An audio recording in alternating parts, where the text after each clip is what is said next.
Hey, everybody. Chat with Nobody Else's Auto, 7 o'clock Sunday evening time for some live chat. Looks like Pete's here and ready to go. Charles is on with us. Brian's here.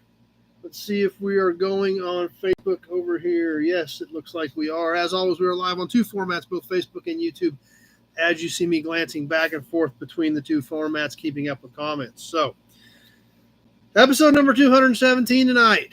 Kind of crazy to think that we've come this far, but we're still here. You're still here, so guess we'll do another one. I don't know what else to do, so Austin's here with us and ready to go. Billy Bowman's on. Looks like we got a few people jumping on with us on Facebook as well. So before we get too deep into things, we'll go ahead and catch a little bit of housekeeping right out of the gate so I don't forget to do it. Go ahead and throw a share out there. Let your friends know that we're on and ready to go. Autocorrect. Please double check your autocorrect before you hit send. I try to catch most of the comments. I don't catch them all, but I try to catch most of it. But if I can't understand it because of something autocorrect changed, then I will have to skip it.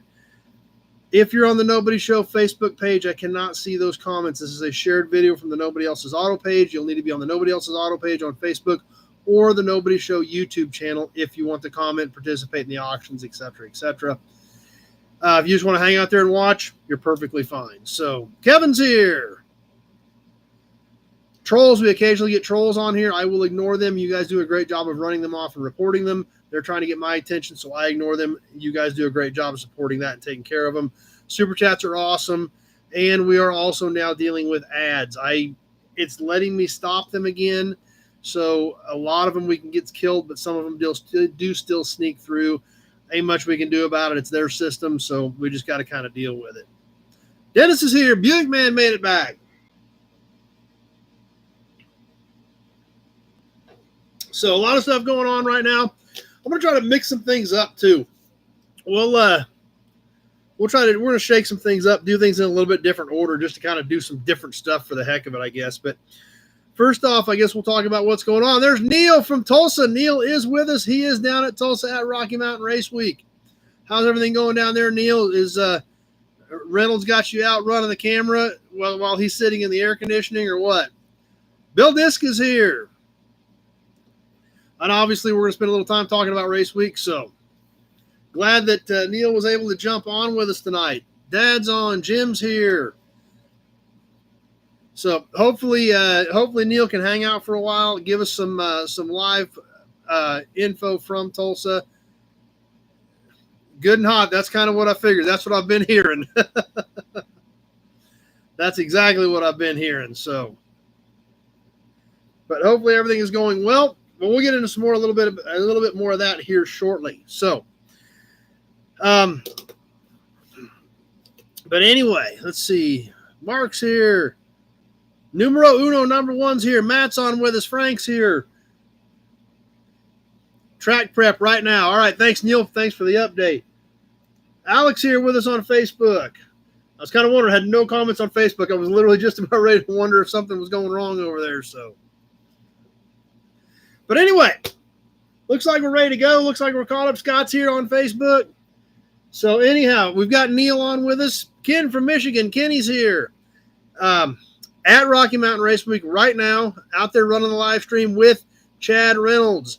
So anything you guys want to watch of Rocky Mountain Race Week this week live, bangshift.com is where you can go to get the live stream. Derek's here. So Chad and Neil will be hooking us up on the live stream this week. My buddy Big Al's Garage, we've been on Race Week with him for the last couple of years. He's doing something completely different this year, so you definitely want to check out Big Al's Garage. Subscribe. He is running a Mach-E this year. He's a Ford guy. He's a Ford tech, and he bought a Mach-E, so they're going to try to run the entire route and race with a Mach-E. So that'll be interesting. Looking forward to it. So definitely jump on over to Big Al's Garage, subscribe, and keep up with what he's got going on this week. It's going to be pretty cool. So it's going to be a lot of fun. And that's right, Alec. I did just see that a little bit ago. John Force had a massive crash today in Virginia as well. Sounds like he's okay, but man, that was a hard hit. Pittsburgh State University. We've been doing a lot with them, obviously. They are at Rocky Mountain Race Week right now. Dr. Robert Frisbee, actually, he was, believe it or not, my advisor when I was there in the late 90s. He is down there right now at the Pitt State booth, actually parked right next to the bus. They put him right next to Matt and June's Rocky Mountain Race Week bus, so he's down there right now.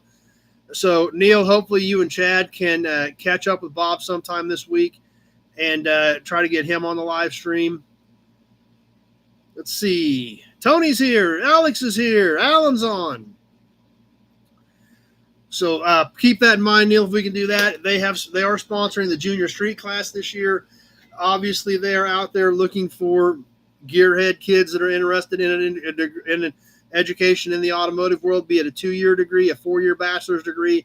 They have all of it to offer, so it's going to be exciting. That channel sounds electrifying. Big Al's Garage sounds electrifying. Yep. They even named the car Duracell. So, so definitely check out. I mean, Alan's a great dude, good friend of mine. Has helped me out tremendously on our cars. So, great guy. Bill Wagaman's here. Real quick, there's been a couple questions before we go any further. My foot is finally feeling. Today was the first day it felt almost normal. Not completely normal. I still was crawling around this morning on the floor, but by this afternoon it was feeling better. I've got a picture of what it looked like Wednesday night if anybody wants to see it, but I don't want to gross anybody out. It got kind of ugly, but today was this afternoon. It finally started feeling not totally normal, but swelling starting to go down a little bit. The pain is minimal compared to the way the last 3 or 4 days have been. Dean's here with us. Yeah, I'm not planning on kicking anything, that's for sure. I was hauling some cars Tuesday, and I stepped off the edge of the trailer. And when I stepped off the edge of the trailer, I had already shifted my body weight forward, moving forward. When my foot hit the ground, it was just uneven by like that much. It wasn't even a deep hole. But boom, it rolled it, and I went down. It was bad. Oh, man, it was bad. So... Bill Wagman, we've had to look at Tractor Mike. My foot shouldn't be too bad. Well, like I said, I don't want to show it to anybody. I don't want to gross anybody out, but it was just all bruised up. But man, it was beat up bad. But it like I said, today starting to finally feel somewhat normal. But yeah, it was it tore it up bad. So hopefully that continues to heal. Anyway, let's see, where were we at? Well, that's part of the challenge with the Mach-E. Yeah, Big Al's Garage is a YouTube channel, yeah. That's part of the challenge of running a Mach-E is anytime they get off the route to get to a charger, whether that's 2 miles or 20 miles, they have to go off route, charge up, then go back and re-enter the route at the same spot. So that's going to be what's going to be tricky. You could lose half your charge going back and forth to a charger if there's not one within 20 or 30 miles of the route. So that's what they're working on. That's going to be the challenge. But like I said, Alan is he's a tech genius. That stuff, computers, electronics, that stuff is right up his alley. That guy's done tons of LS swaps. Very, very good at that stuff. So. But definitely check out his channel. Keep up with what they've got going on this week. It's going to be pretty interesting. Jeff from Ottawa. Now, obviously, I'm here, so I'm not there. I'm not doing this with Neil live. I am here right now. So what does my week look like? I'm going to try to go at the end of the week.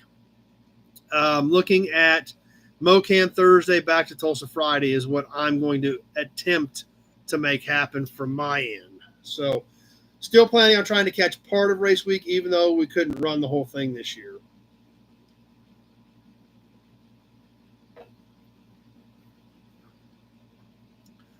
But at least we're going to try to catch part of it. Loader Mike. Yep. Actually, they do have a generator with them. Lee from New York's here. Yes, they do have a generator in the U-Haul trailer worst case scenario.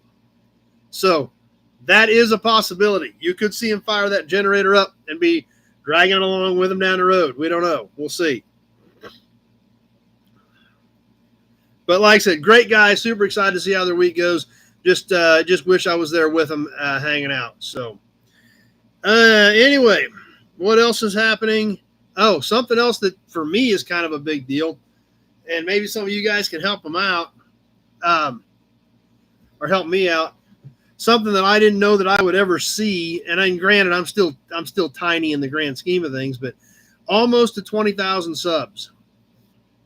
I'm over 19,900. So on the last push to 20,000 subscribers for my dinky little channel. To me, that's a big deal. I know to a lot of these guys, like I think Cletus is in, excuse me, in Tulsa, with a couple million subscribers or 3 or 4 million subscribers. So, I'm nothing compared to that, but I mean, I'll take every little milestone I can get because it just means that we're all moving forward. You guys are helping this move forward. You guys are helping push it, and that's a huge deal. And that's awesome that you guys do support what we do here and do help push it. But yeah, over 19,900, almost to that 20,000 mark. So hopefully we'll pass that this week. Who knows? You never know. Everything could just fall flat, and I could get like 5 subs this week. You never know. But hopefully we'll get pushed past that 20,000 mark this week.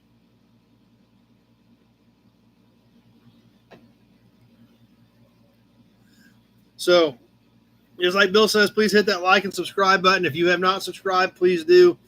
And like I said, for me, it's kind of a neat deal. Just means what we're doing here is still working and people are still enjoying it and we're still moving forward. We're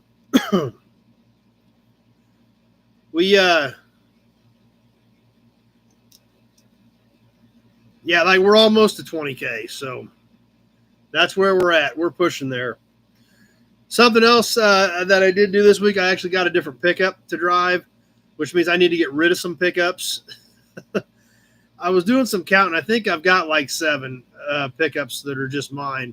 So I need to get rid of a few pickups. If anybody in this area needs some driver pickups, I got a couple of them I'm going to get rid of.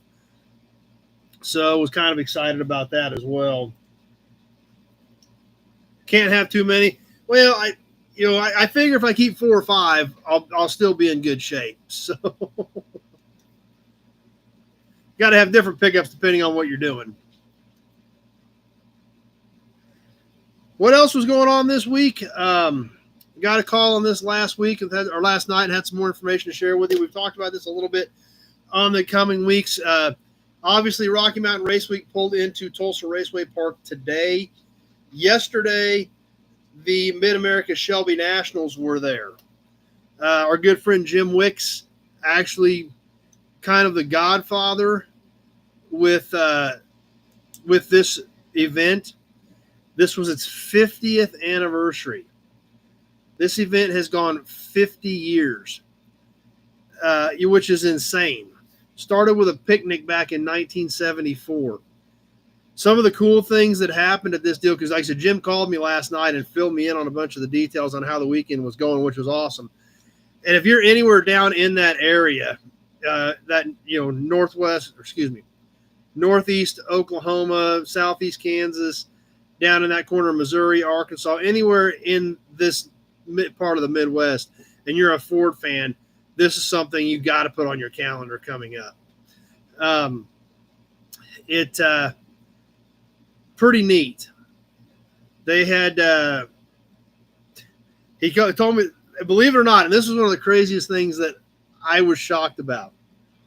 Like I said, they've had having the show for 50 years. They had 2 cars there this weekend that were there 50 years ago. So show me another car show where you can have an event that goes for 50 straight years and have a couple of the cars that were at the very first event 50 years ago at your 50th anniversary. And yes, one of them was Jim's cars. One of them was one of Jim's cars. He has a GT350H, a Hertz car that he's had since 1970. He took that to the picnic in 1974. He took it to the Shelby show this weekend for the 50th anniversary. So there's David W. But anyway, if you're a Ford fan, we were talking about some of the stuff that they had show up there. Now, like I said, if you're a Ford fan, this is something you got to go to. Craig Jackson sent 2 cars out of his personal collection to the show. They had 2 Boss 429s. They had 3 real Cobras. They had a 289 car. They had a 427 car. And they had a 427 SC car, a competition car, one of 40-some built. So, like I said, if you're a Ford guy, this is something you've got to put on your calendar for next year. I mean, it's literally it's a who's who list of killer Fords.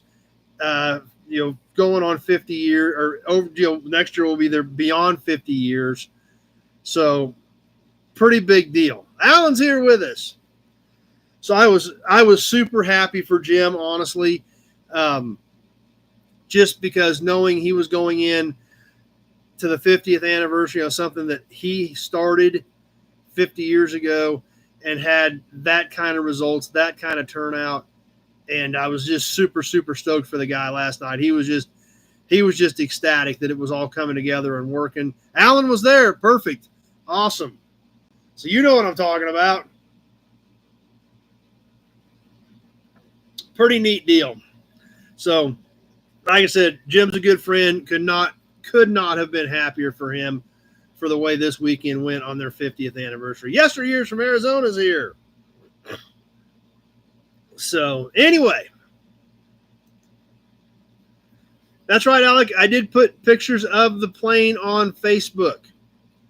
So, if you guys have not seen a lot of you guys have seen the video. If you want to go see a bunch of good still shots of the plane, I did post the plane on Facebook this week. So, you guys might want to check that out. I don't know if he does much on the foreign Mustangs and Shelbys or not, so I'm not really sure. Alan's been going for about 40 years, so Alan's extremely familiar with what we were talking about. So what's your opinion of it, Alan? I've never been there, so obviously I know I've heard a lot about it from Jim, but what do you think about it, Alan, as far as what you enjoy about it?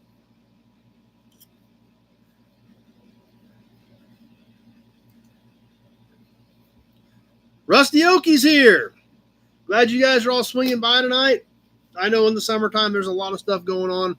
We don't get near as many viewers as we do in the wintertime when it's cold and crappy out, but always appreciate you guys swinging by and glad that some of you guys are making it. Zach's here. Glad Zach made it.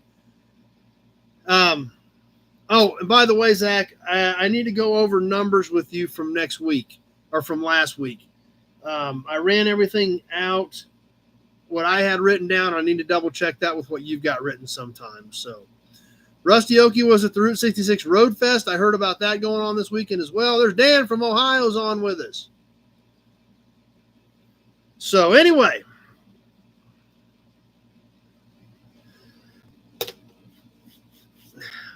We're going to keep on moving forward here. New inventory. I obviously didn't pick up too many cars this week. I picked up a couple of newer ones on Tuesday, and that's when I wiped out my ankle. So I obviously have a ton of stuff to get, but obviously destroying my ankle on Tuesday pretty much took the wind out of those sails. I did pick up one car on Wednesday because it was a Camaro. It was a good deal, and the deal was if I didn't have it out of there by this weekend, they were going to call somebody else. Perfect, Zach. Sounds great. They had just listed their house for sale. They wanted it picked up and out of the way. So they said, we'll make you a deal on it, but it needs to be out of this week. So we made it work. Dad and I went and got it. So between the two of us, we still had one good ankle between the two of us, but we got it out of there. That's a good idea, Alec. I kind of been neglecting my duties there. Kind of forgot about it. Everybody's probably getting a little bit thirsty, ain't they? Alec reminded us of that.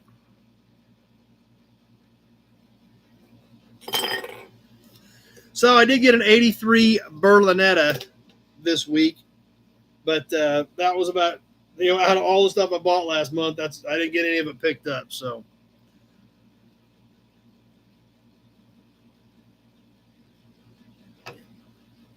anyway, let's do story time next.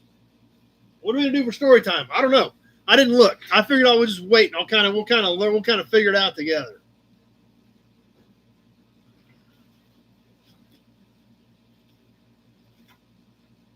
Digging into the massive scrapbook.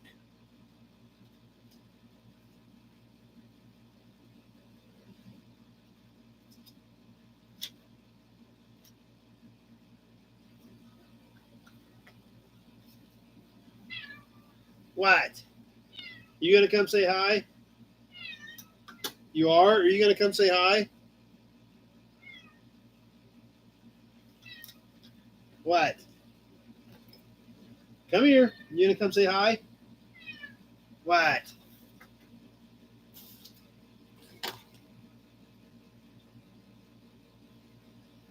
Pedal car inventory?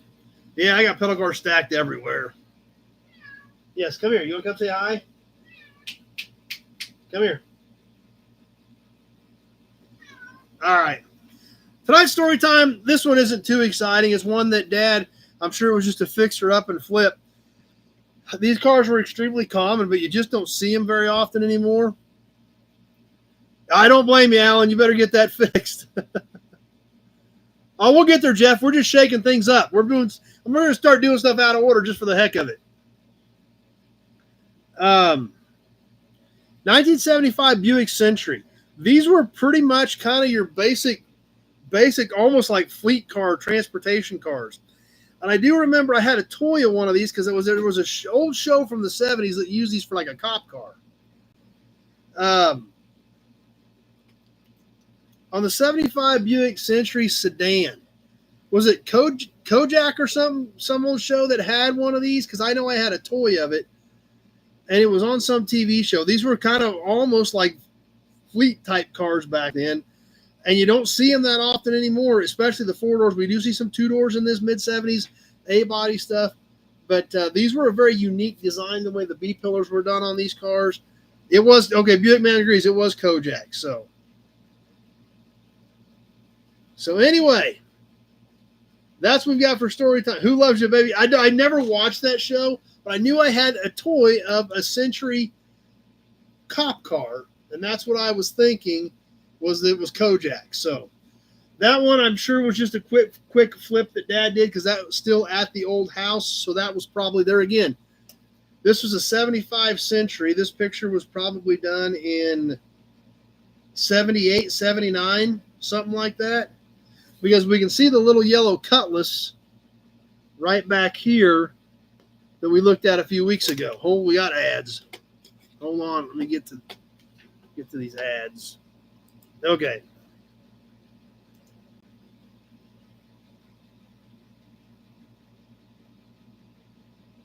I'm going Thursday, Tom, but I sent it with them to make sure that it was there in case something happened.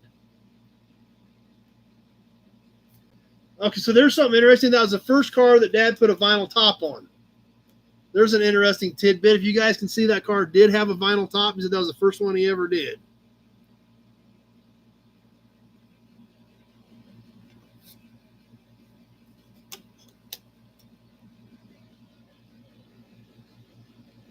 So there again, that was only a couple-year-old car at the time.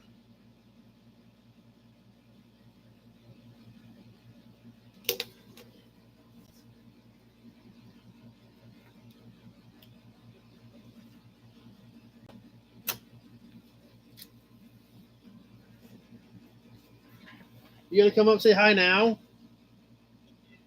You like my ankle brace? You're sitting on my ankle brace. Meow. Meow. Meow. Meow. Come here. Come here. Oh. All right. Say hi to everybody. Whoa. Yep. No problem, Bill. Yep. When work calls, you got to go. I understand that. Yeah, you didn't like that, did you, goofball? All right, let's put this back.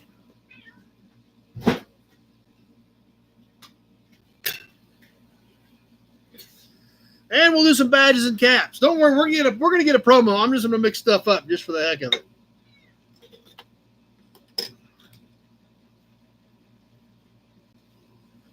In Flint, all the cop cars were Buicks, and in the Pontiac, they were all Pontiacs. That's an interesting tidbit I had not heard. Thanks for that, Jim.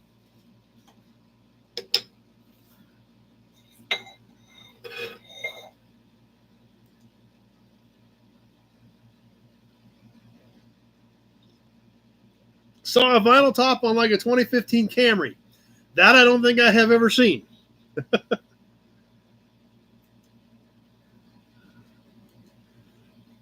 let's check out a cap to start off with. Something a little bit different in the cap world, for sure. Russell E. Gardner started to build banner buggies and then assembled Chevrolet cars in St. Louis. Russell Gardner eventually controlled all Chevrolet trade in the Mississippi River states and made a fortune. After the First World War, Russell Gardner and his sons established the Gardner Motor Company to build the Gardner motor car. The first Gardner was introduced in late 1919 as a 1920 model and was an assembled 35 horsepower four-cylinder offered in a touring, roadster, and sedan body styles. The Gardner was a good car and sold well from the start. In late 1924, Cannonball Baker drove a Gardner from New York to LA in a new record time. In 1925, six-cylinder and eight-cylinder models joined the Gardner line, and the four-cylinder model was dropped by 1926, with eight-cylinder models only offered in 1928 and 29. Back on the American Auto Emblems website for more cool information on the Gardner. But Gardner had been losing money since 1928, and the stock market crash of 1929 hit the Gardner business, as it did with hundreds and hundreds and hundreds of those small automakers that had sprung up in the teens and the 20s. Sales fell, and Gardner returned to the lower-priced six-cylinder models in 1930 and 1931. Gardner had entered the commercial vehicle market in 1927 and also built ambulances and funeral cars. Gardner passenger car production ceased in 1931. The final Gardner was a funeral car built in 1932, and then it was all over for the Gardner Motor Car Company. What we've got tonight from the Gardner Motor Car Company is a grease cap off of a Gardner. This one I didn't really know much about at all. That's why I had to look something up on the Gardner. Obviously, it is a very unique cap. It is a cast aluminum cap, as with most of these. Internal threads on it. The Gardner is all cast into it. It does appear as though there was some red paint on this Gardner cap in the background. The badges, some of the enamel badges that I found pictures of were red, so that would make sense. That, yeah, Bill, we talked about Forces crash right out of the gate tonight. So this is kind of a different one, made for right at 10 years, maybe 11 years. It doesn't say how many cars they built, but I thought this was a very unique piece. Obviously has the hex around it to spin it off. The circle, the bar across here with the semicircle above and below, like there was a full circle in the middle, was similar to the badges that they used on the Gardner motor cars.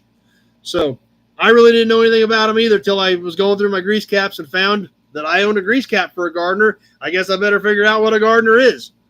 So, but there again, that's why we're on here. We all learn something, especially when we get into some of these obscure makers. And it's cool to actually have a tangible piece of their history to check out while we talk about them. So I'm learning, you're learning. That's a big chunk of the reason that we're all here. And then you guys sharing your knowledge to help with that makes it all that much better. So there we have it. I did not establish a specific year on this, but we obviously know it was basically made sometime between 1920 and 1930. So it is right at 100 years old.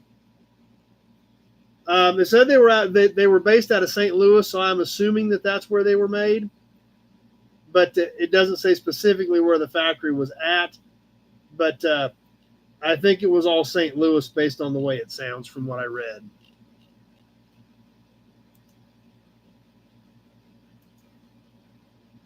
So pretty unique piece. Now, we're going to catch an emblem as well.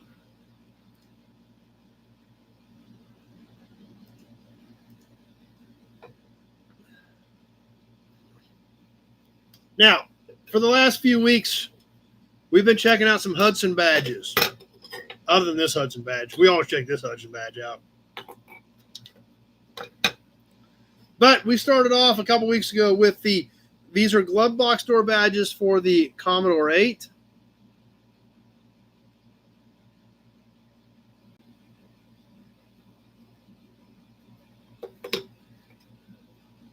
Last week we did the Commodore 8 in blue. And as if you guys remember, these are amazing, almost 3D badges with a ton of depth to them with the colors and the diamond cut inside of these things, the way these were all molded. Well, tonight we're going to wrap up our trio of Hudson Dash badges. We got the Commodore 8 in red, the Commodore 8 in blue, and now we've got the one for everybody's favorite, the Hudson Hornet. Another beautiful badge, tons of depth to it, and this one with a silver background versus the gold background we saw on the Commodores.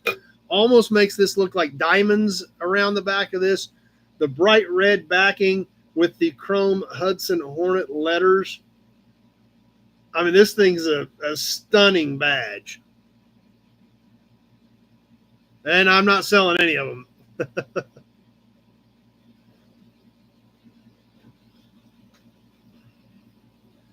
But a great looking piece. We can see once again on the back of this one how all this was all molded in here. And then the silver kind of makes it shine like diamonds. These are just amazing. You know, these were a glove box door emblem.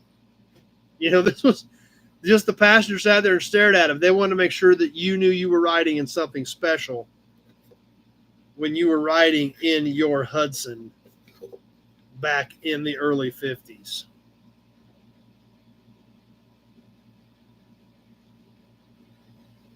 So lots of great comments on those.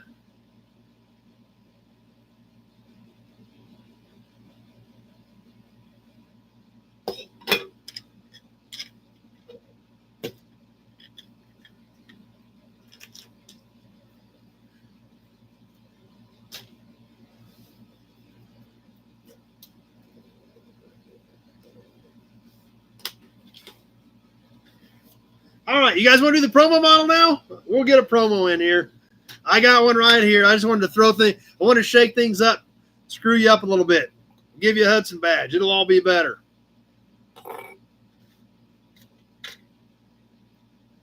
Tonight's promo, another one out of the Pete box. Yes, a couple weeks ago when Pete and I were both at Meekum, Pete said he was thinning down some of his promos, so I bought a box of them from him as well. This is one out of Pete's collection. He started buying a bunch of different promos because we're all bad influences on him. He's blaming us. He's blaming me, but that's fine. Then he decided he needed to stick with Chevy pickups and F-bodies.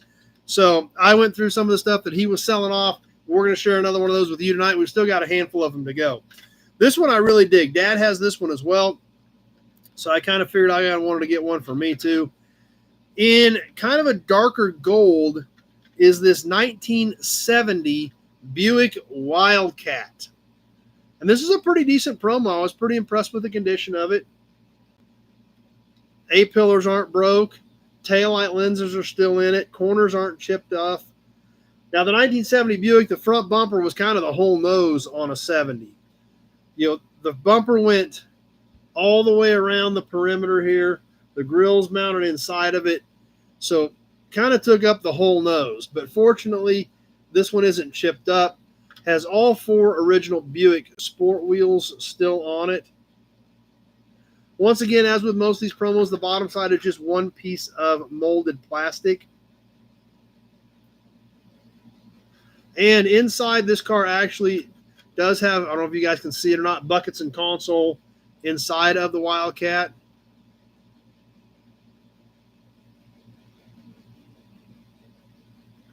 And this being a Wildcat, they had the specific fender ornamentation down here for the Wildcat in 70.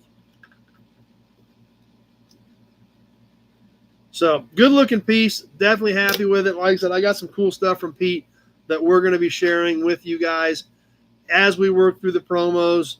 But glad you guys like this one.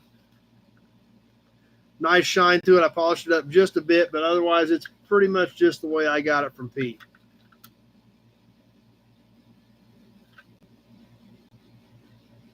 So there it is, kind of a dark gold 1970 Buick Wildcat two-door hardtop.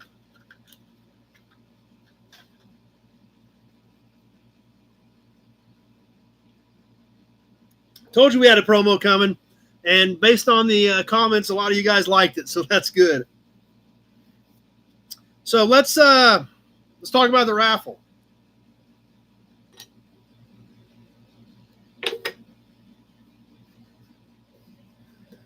As you guys know, it's an interesting month this month. Golden tickets. The first name out of the big Buick oil can will get 2. The second name out of the Buick oil can will get 1. The third name out of the big Buick oil can will get a half a 1. Golden ticket entitles you to 1 free auction win in the month of July. They will need to be used in the month of July because I don't want somebody to next January say, hey, I still got a ticket to use. So they will be good for the month of July. Bonus drawings this month have been 10% off of any auction wins. I have a list right here that I keep every week as we pull some names out. You can save these up. And if you get a couple of them, save 20 or 30% off an auction win. You can use them whenever. I've not had anybody use any yet, but we're going to yank a few more out tonight and add them to the list. As of right now, no duplicates. Pete Winters, Chris Bradley, Zach Thompson, Kevin Brown, and Tony Napoli all have a 10% off coupon. Yeah, there was no box, Bill, but it still is good. But Pete did have it wrapped up for me when I got it. So he had it wrapped in some bubble wrap, so we were good. So anyhow, let's yank a couple more names out for this month's raffle. Who got in this week? The third week of the raffle. And there again, if I don't read your name and you thought you got in this month, get with me. Zach, you're not in here because I don't know. Those numbers didn't jive that you sent me based on what I had written down. So I just want to make sure we are still on the same page on that stuff. What I do have, Austin, Lee Carr, Adam Briggs, and Andy Fox are all in for this week. So let's give away a few more 10% coupons.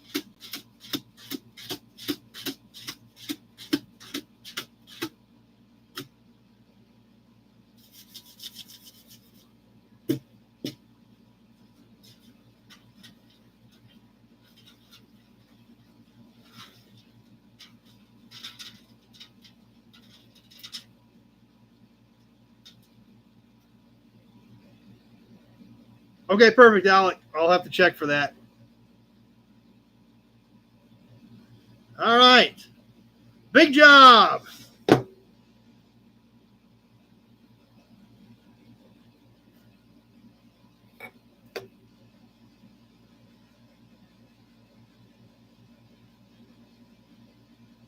We'll put big job on that list. And as always, these bonus drawings do not hurt you in the big drawing. So we're going to put big job right back in. And then we're going to yank another one out. Big job is not eligible once again tonight, but anybody that won one before still could be. So, but you can only win once per night.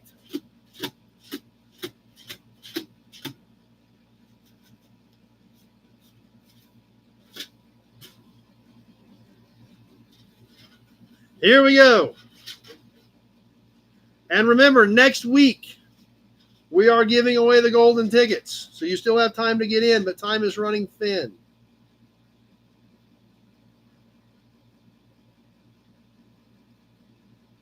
The next winner, as long as it's not big job. Pete, our first duplicate.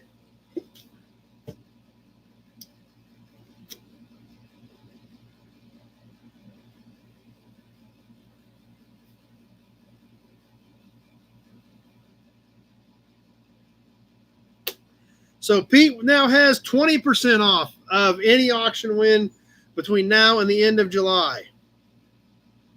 So I hope you guys are liking this. It was just another crazy idea I had, trying to do things different, trying to do things fun. So I hope you guys are liking the golden ticket idea, the pick your own prize, so to speak, type deal. It's some more stripper money.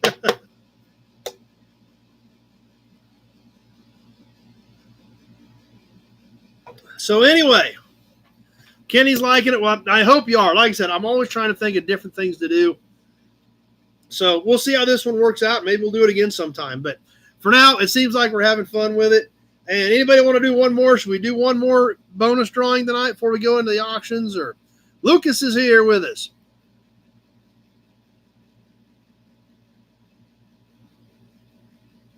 So anyway, we'll start working on some auction stuff. We're going to get into some of the Automobile Trade Journal tonight from 1913. Alex is grabbing another one, so I didn't even get you in yet. So we want to do one more because next week we're going to be doing the drawing. So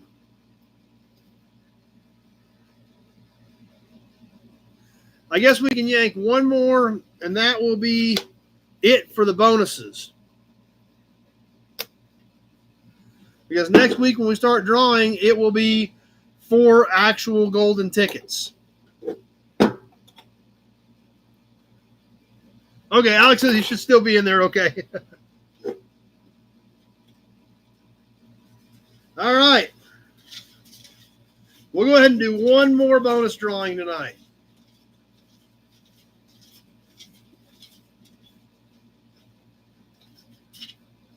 Sounds good, Big Job. All right, Pete and Big Job are out for tonight.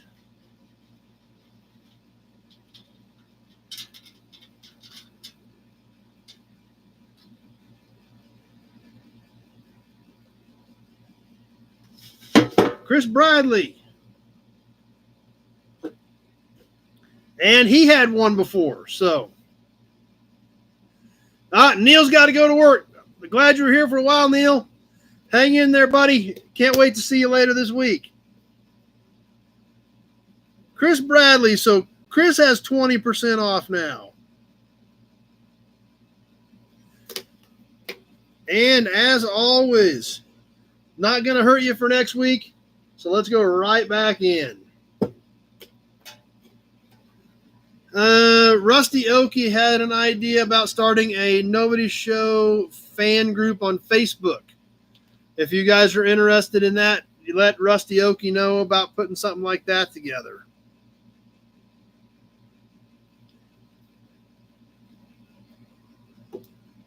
Don't have much Model A stuff, Justin, just a little bit, but not a ton.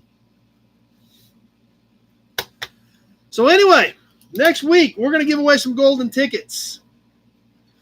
If you have any of the 10% off coupons, Big Job, Pete, Chris, Zach, Kevin, or Tony, just let me know whenever you want to use any of those. Oh, Hudson badge needed for Kenny. Lost his dad. That absolutely, no problem there whatsoever.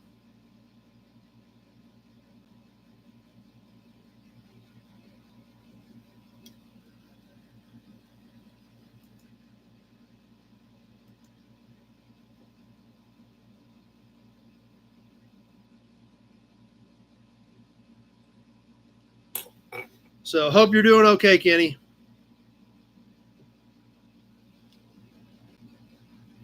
So we'll go ahead and do a few auction things tonight. We got a smaller crowd on, which, like I said, is to be expected this time of the year. So let's get the raffle stuff put away.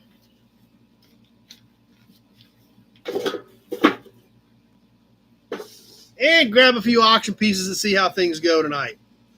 Like I said, when we got these smaller groups, it doesn't take near as long to get through a lot of this stuff. So, the last couple of weeks we've been a little bit shorter, and I'm sure we will be for the next several weeks just because it's nice out and other people have things going on. I perfectly understand that. But we still want to get together and have some fun. So let me gather a few bits and pieces up here, And we'll do a few things tonight, see how it goes, see what you guys think.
Okay.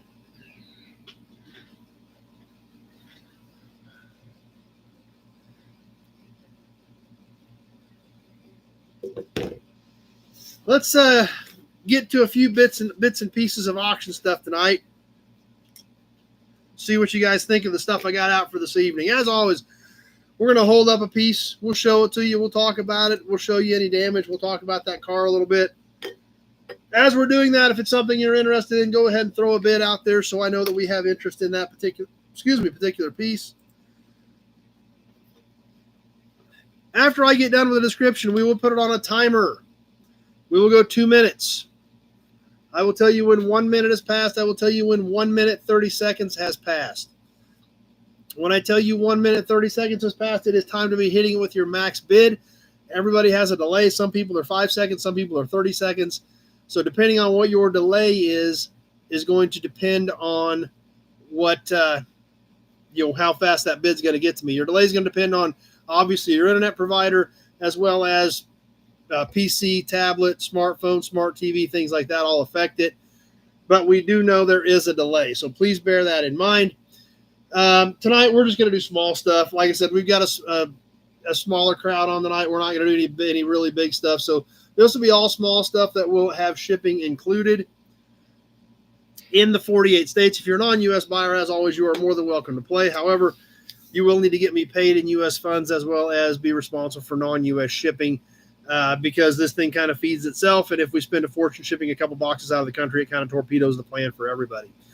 A few of you guys have been kind and gracious enough to let me build up the last couple of weeks to get 2 or 3 things in a box instead of shipping everything individually with shipping expenses and things like that.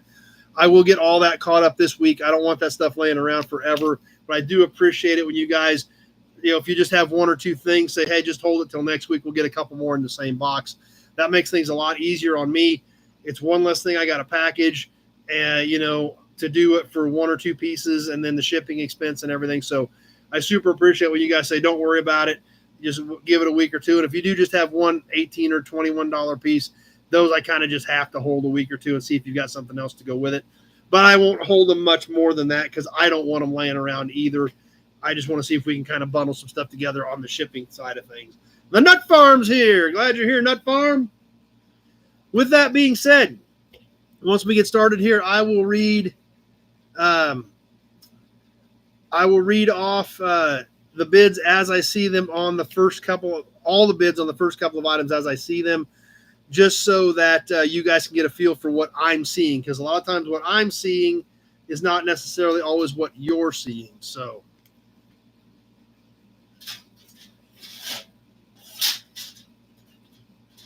we'll start off with a few kind of more average type things. We've got some cool stuff tonight, even though we're not going to do anything big or super awesome. I do have some cool stuff laid out for tonight that I hope you guys are going to like. We'll start off with a few of the basics as we get going and see what you guys think. All right. trying to think if I missed anything. Seems like I missed something, but maybe I didn't. Maybe I just missed giving you a Hudson badge so we can get this show on the road, get this party started. First off, we always love license plates. This is just a nice generic plate, but it's nice condition, good colors, and it's almost 50 years old. It's kind of crazy to think about it. Dean started us off at 10. License plate, he's in at 10. And it's well worth that for sure. 1975 Kansas, Sedgwick County, which is Wichita. This was a very nice, really nice deep medium green. Not really a forest green, just kind of a nice medium green. White numbers and letters on it. Good condition. This thing is not beat up. It is used. You can see where it was screwed on. Everything's cool to Kenny. Well, I'm glad you think everything we pull up is cool. This one actually has a different colored back, so these were probably treated with some other color before the green and the white were applied. And that is where we ended up at with this. So, yep, 777 on it. That's true. Hey, if you're a gambling man, you might want this one.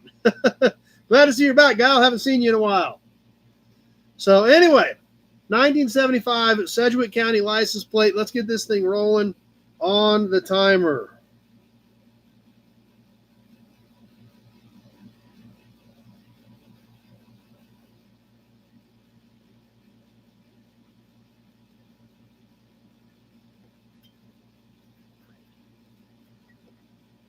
All right, we're boogieing. Dean's starting us off at 10.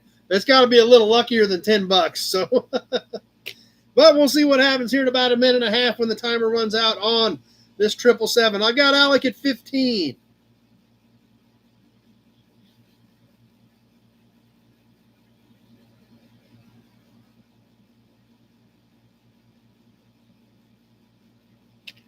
As we're getting close to the minute mark, we'll see what happens here.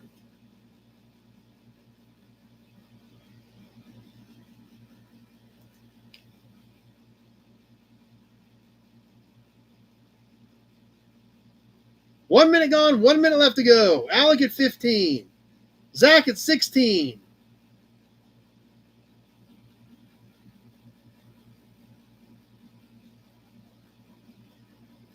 Dean at 17. Alex at 20.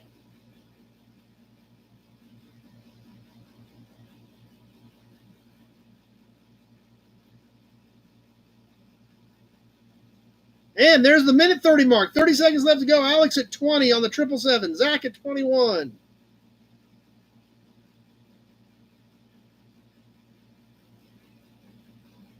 Alec at 21. I had Zach first at 21. Few seconds left. We got a little bit of time left. Somebody else is going to jump in there. Zach at 21.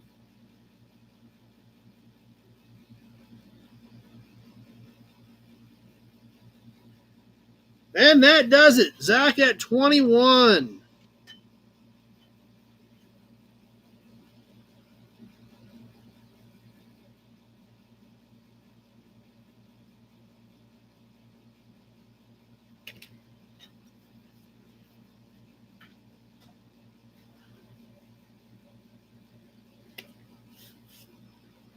All right.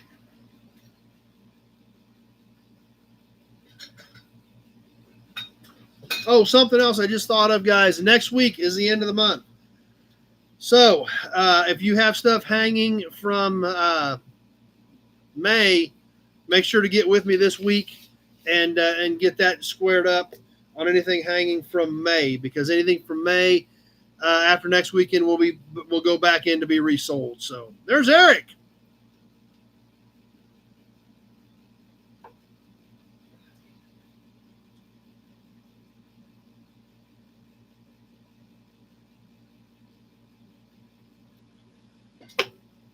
Let's do a couple little cans. I've got a handful of these in various different colors. I think they're kind of cool, but they're not real high dollar, so I'm going to sell a pair of them to you. These are actually touch-up paint, color patch enamel, factory Ford accessory in a little Fumoco can for touch-up paint on Ford. Now, obviously, you can see this does have Fumoco right on it. This one is medium green. The caps were color coordinated for the paint that was in them. So, like I said, I've got a handful of these. We're going to do 2 of them tonight.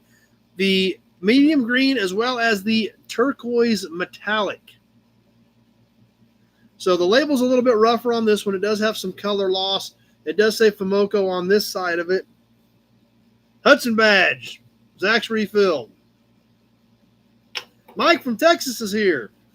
So we'll do a couple of these on the Fomoco Ford factory accessory touch-up cans.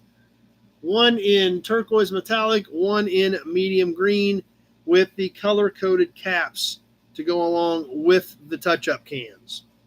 So the paint, there's still a little bit of paint left in them, but it's pretty much dry and hard. I tried to drain out anything that was still liquid in them, but not much left of them. So anyway, who wants to kick us off on the Fomoco touch-up cans? I thought these were better than that. I don't even have a bid on them yet. What do you guys think? We need to throw them back and throw them with some other cans, or what do we need to do?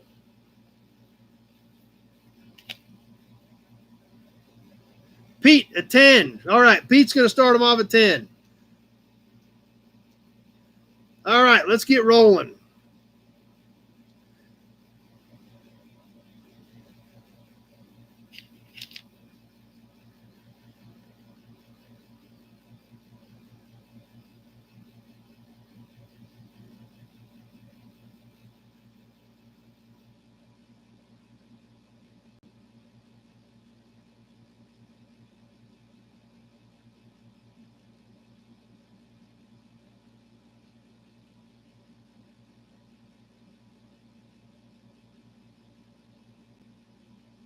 All right, Pete at 10. That might be it. Maybe you guys don't think these are as cool as I did. I thought they were kind of neat, so I bought several of them.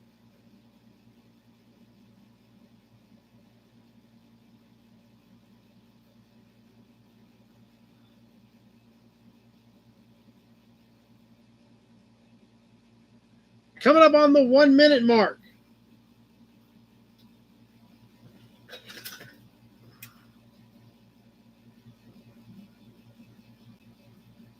Just past the minute mark.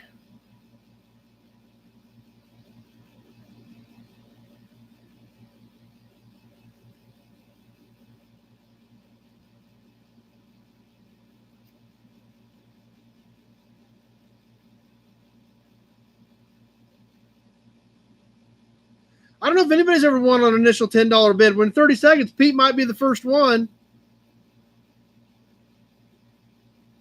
Dean at 11. So it's not going to be this one.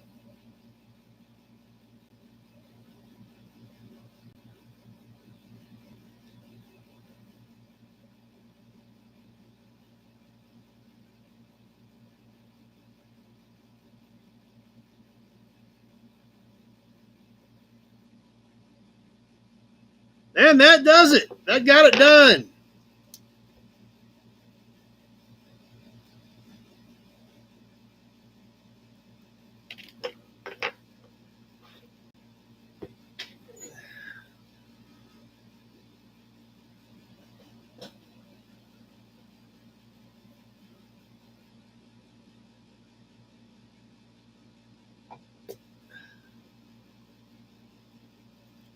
How about a badge? Let's do a Chevy emblem.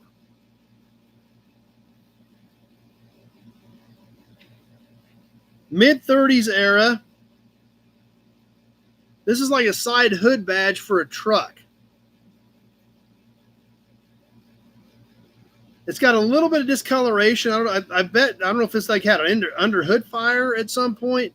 It's got some slight discoloration, but it's a great looking badge. Check this one out, guys. You can see over here on the Chevrolet, there's some slight discoloration. It is a chrome badge, just some discoloration over here. The mounting tabs are broken off the back. Zach at 9, starting us off. Like I said, I think this is 35, 36 era. Went on the side of the hood on a truck. Chris at 10. Let's get this thing rolling.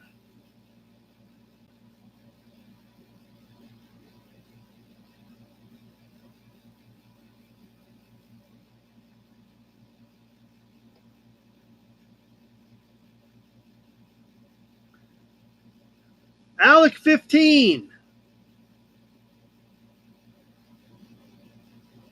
Chris at 12, and I've got Alec at 15 on Facebook.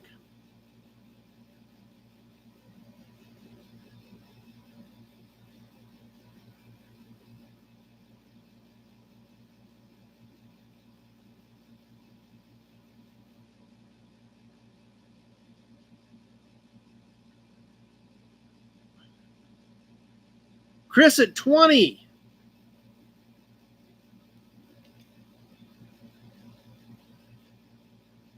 Dean 22. And there's 1 minute gone. 1 minute left to go.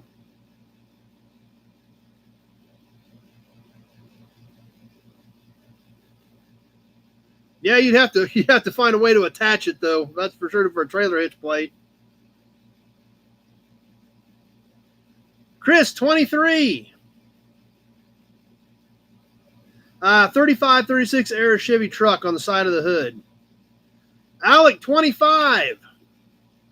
And there's the minute 30 mark. A minute 30 gone, 30 seconds left to go. Alec at 25.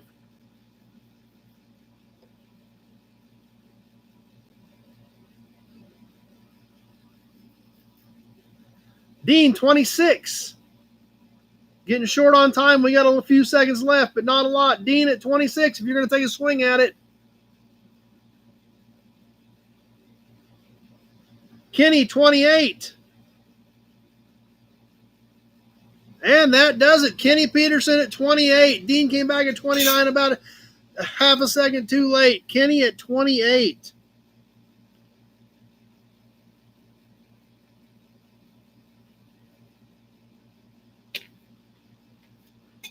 Zach was swinging harder to 36, but it didn't make it in time.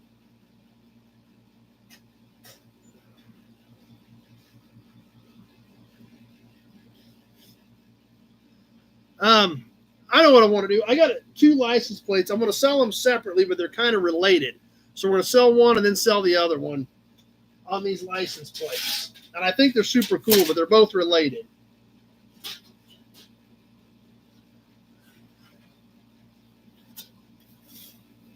Okay, first off, these are both Kansas plates. And it's a truck plate. County 69. I don't remember if that was Pawnee or what, but 1949 Kansas truck plate. Obviously has the T on it for truck. 69 was the county. Wheat State across the bottom. This one does have some damage right down here on this hole. Back still has decent paint on it. A little bit of chipping and flaking on the front up here, but overall not too bad. Pretty good looking plate. Kind of cool font down here on the Wheat State. It's kind of a cream. It's not really a white, but it's not really a yellow. So it's kind of an off-white or a cream color background with black numerals and letters. Alex starting us off at 10. This is a roughly 6x12 plate. But no, I don't think it's exactly that. It does have some fairly good rounded corners on it.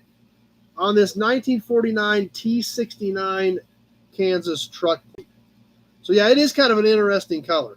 Let's get this thing started. I had Alec at 10 first. I got Chris at 10 here first, but I had Alec on Facebook first. Chris at 11.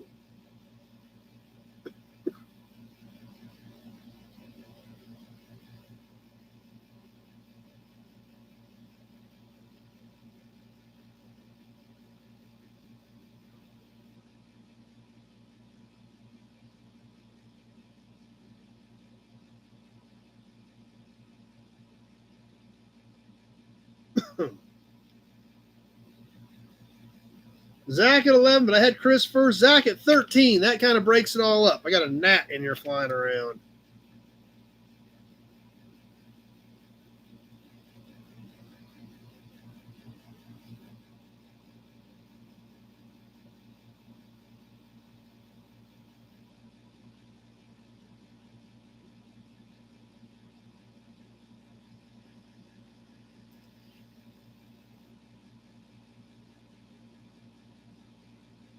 One minute gone, just under a minute left to go.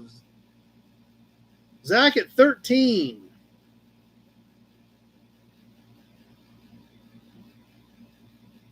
Alec at 16.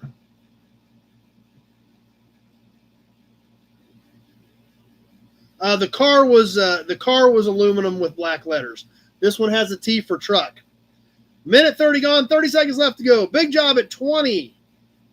So the car is a bare aluminum with black letters. The truck was kind of this cream colored. So you're right, Kenny. Great question. Big job at 20.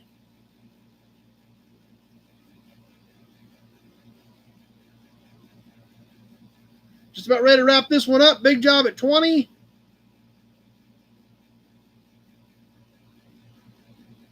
Zach, 26. And that does it.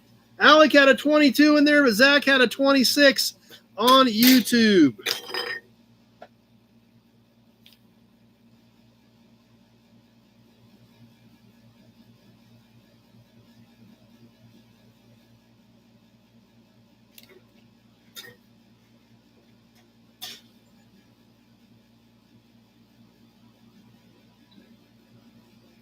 Adam's finally on with us.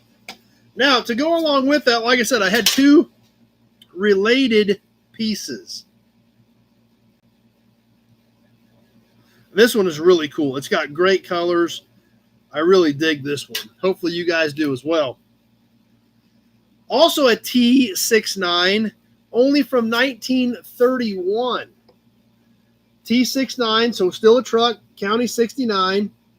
I like the Kansas font, the KAN on the 31 plate. I thought that was unique. This is an original paint with green with white letters. The back of it is all green. I don't know if all these, I think it's had a couple of holes added. I think this hole, was added. Just a good looking plate. I really thought this was kind of cool. And when I found this one and I was kind of looking for something else, and I seen that other one was T69, I was like, what the heck? Let's just kind of do them back to back. 31 T69 now. Chris at 10, Dean at 25. Let's get this thing rolling.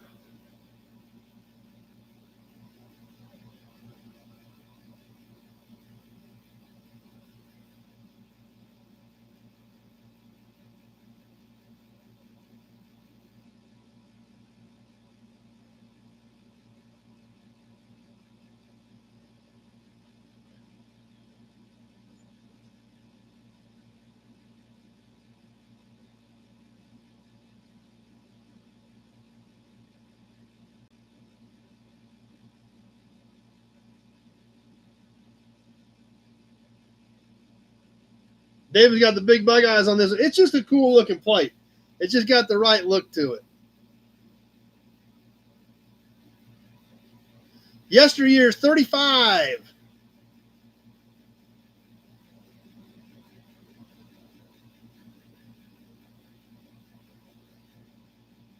One minute gone, 1 minute left to go.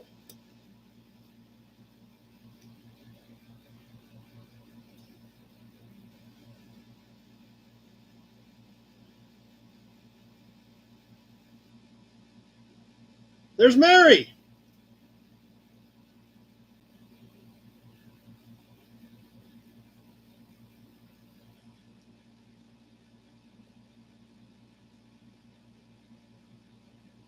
And there's the minute 30 mark. Yesteryear's at 35. 30 seconds left to go.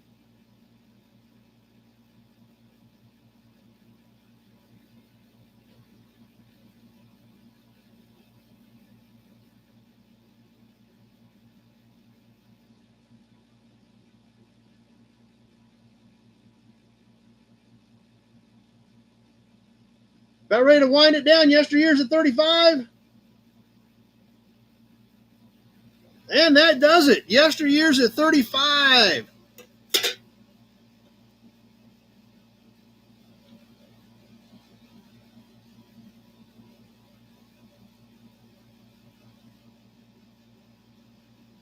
I believe that's probably your first win yesteryear, so congratulations.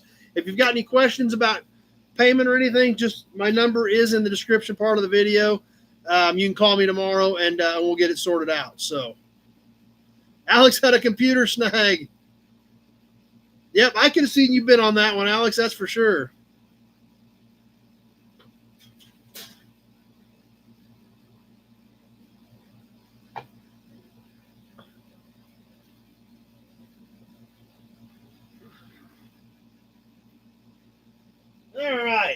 Let's find something else cool to do.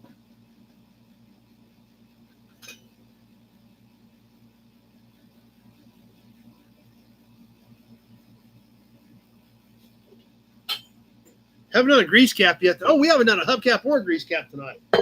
Holy cow, I got a whole pile of stuff over here I forgot to grab. Let me grab a couple caps. We need to do a cap.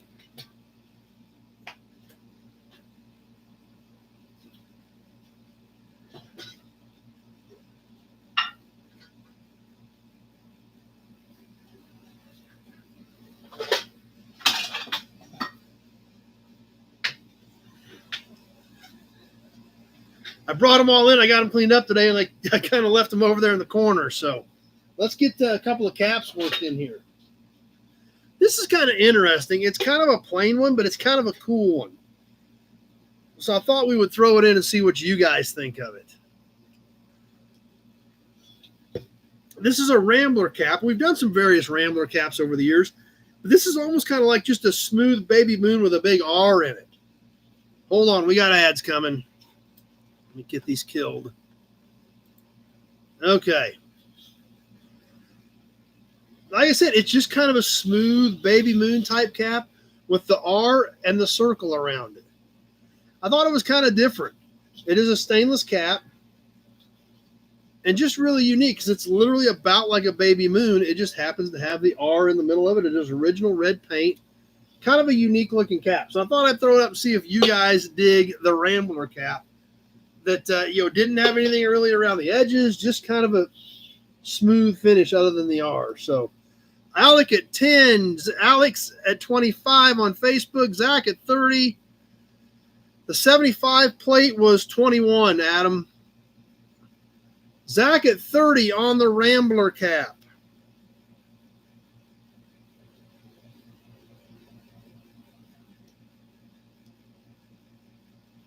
And we're ticking away on it.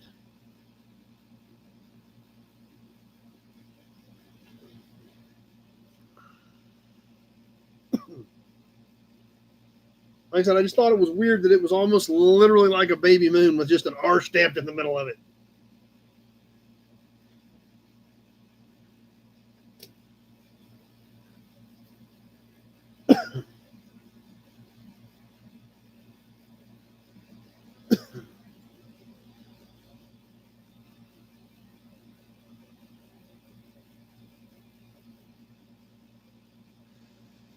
One minute gone, 1 minute left to go. Zach at 30. Has a little bit of a dome to it. Alex, 32.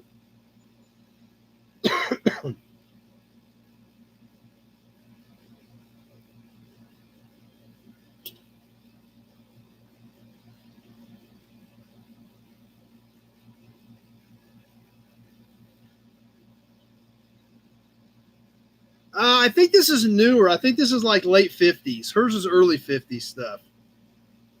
Minute 30 gone, 30 seconds left to go. Alex at 32.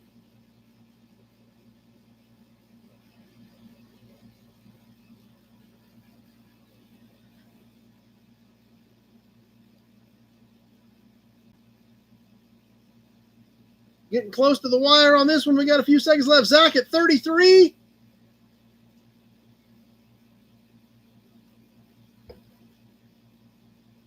Alex 35. And that does it. Alex at 35.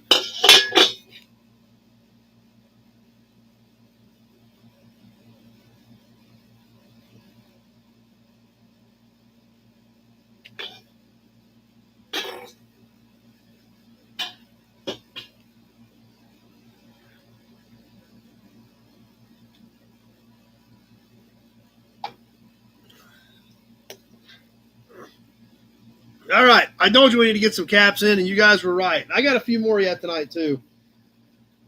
And like I told you, we need to do a grease cap as well, so we'll slide one of those in. Not sure what this one is, but I think it's Hutmobile. It's got a little bit of damage, but not bad. It actually has the H right on it. This is kind of a cut right through the H, and obviously has some finish loss around the perimeter of this cap. Like I said, I'm thinking it's Hutmobile, but I'm not totally sure. It is internal threads, just like we see on a lot of these. Has the hex out here around the H.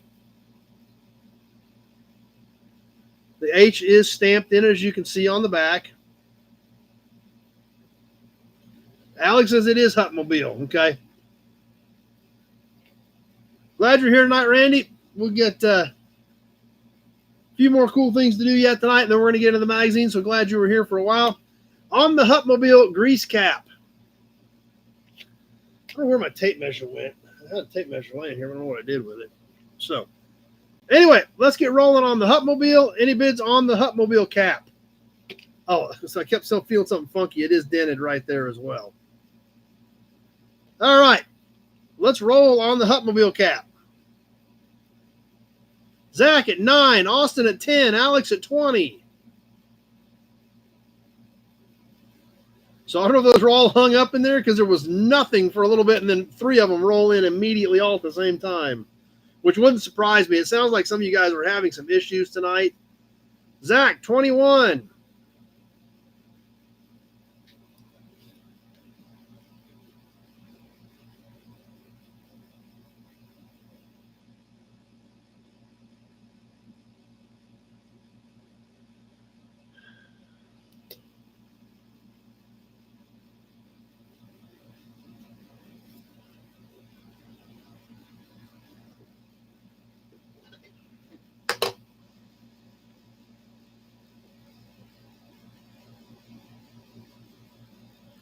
Coming up on the 1 minute mark, I've got Alec at 25. 1 minute gone, 1 minute left to go. Alec at 25. Well, I've been noticing a few of you have been making comments about issues tonight, so we'll see how things go if we're to continue to have problems on stuff. So we've got Alec at 25 right now on the Hutmobile cap.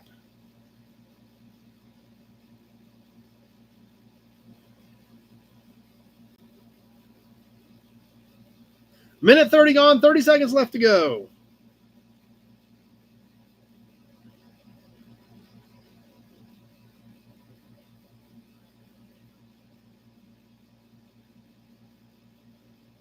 Alex, 32.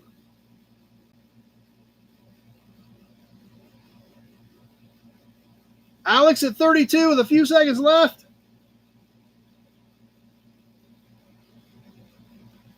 And that does it. Alex at 32.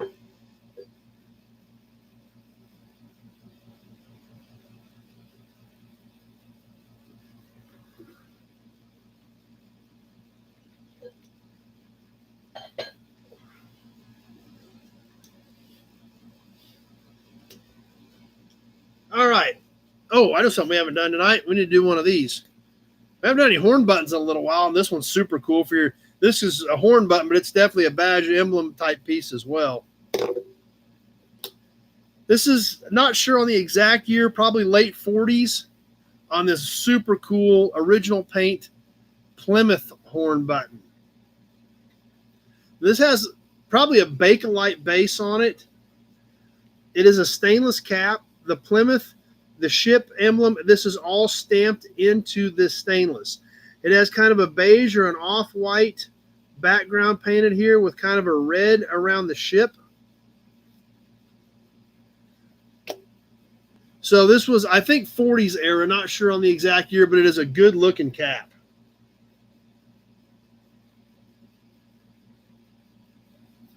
Dean at 10. Let's get this thing rolling and sell you a Plymouth horn button.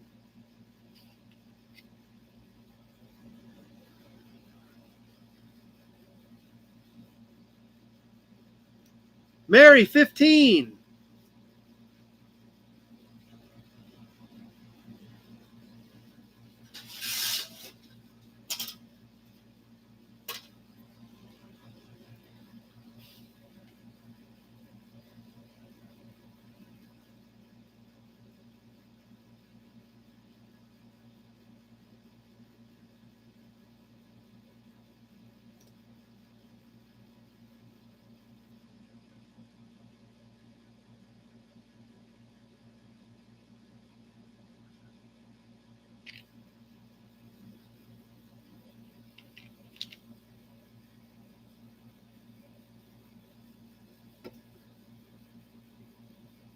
1 minute gone, 1 minute left to go.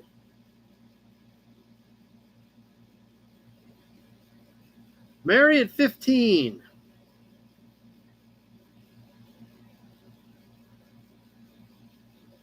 Adam, 16.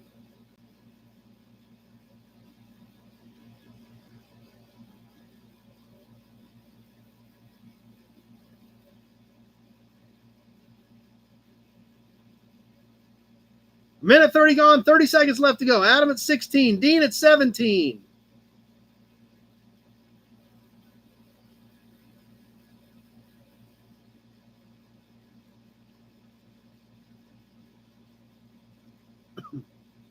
Adam at 18.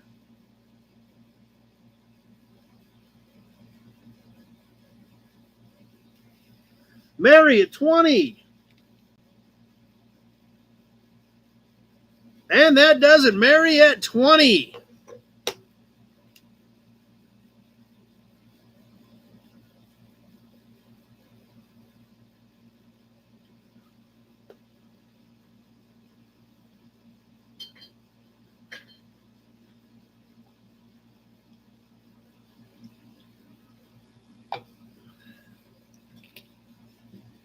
All right, let's do another. Let's do a pair of plates. These are a little bit rougher, so we're going to sell them as a pair. They're also a different state. So I guess when you consider where they came from, they're not in bad shape, but they're a little bit rougher. 1951 and 1955 Ohio plates. Now, I'm guessing these were supposed to be blue. This does have a notch out of it at the bottom. When I look at the back, it has blue on it, but most of the blue is gone. Now, unfortunately, we can still see the white on the lettering. But considering it's Ohio, there's a lot of rust up there. The fact that it's still here and in this solid of condition is saying something. Along with that, just going on 1955 Ohio, kind of the same condition. We can see the white on the letters and the numbers, but the background color is pretty much gone. Also appears to have been a blue plate at one point. Chris started us off at 10. Since these are a little bit rougher, we are going to sell the pair. This does have a T on it. I don't know if that means it was a truck or not. Zach at 11. But you're going to get them both on a one-shot deal. 51 and 55. Chris at 12 on the Ohio plates.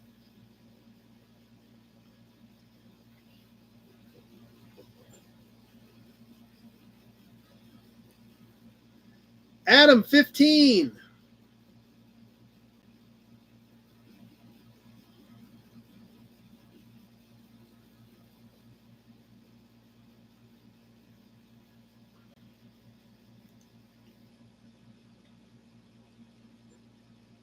Alec, 25. Chris at 20, but I already got Alec at 25 on Facebook.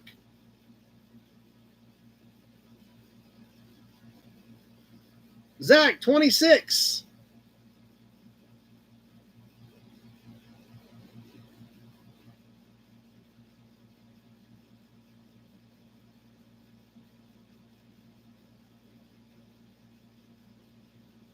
One minute gone, 1 minute left to go. Zach at 26.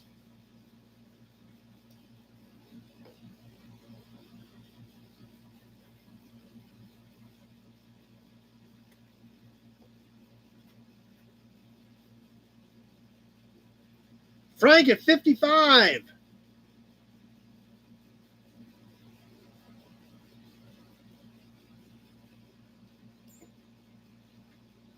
And there's the minute 30 mark. A minute 30 gone. Frank come out there swinging at 55. That may have been the knockout blow. We'll find out here in a few more seconds. Frank at 55 on the pair. You're getting both of them.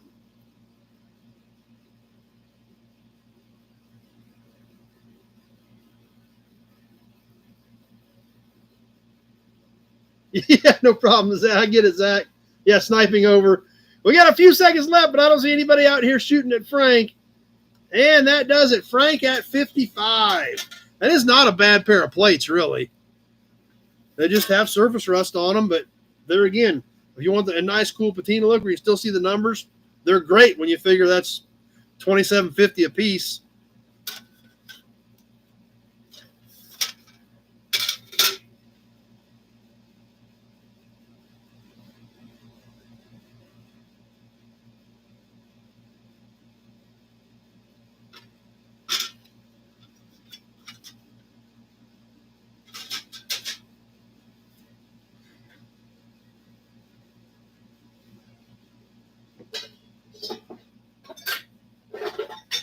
How about another hubcap? Hubcaps are always fun. One for our Ford fans. How about a Hudson badge? This is like mid-60s pickup. Good looking cap. Check this one out. Painted cap. I believe the letters were probably supposed to have been red. They have faded. The silver that is still here does appear to be original. Even still has some of the black paint on the back of it. These are all these little ornament pieces around the edges are stamped in, kind of make it almost look like a bottle cap. But a good looking cap. Like I said, I think it's mid-60s pickup. You could repaint the Ford letters against the silver, and I think this thing would look great. Rusty Okie at 10. Frank was after that 55 plate, okay? So let's get this thing on the timer. Rusty Okie at 10. Big Job's got a chrome one just like it.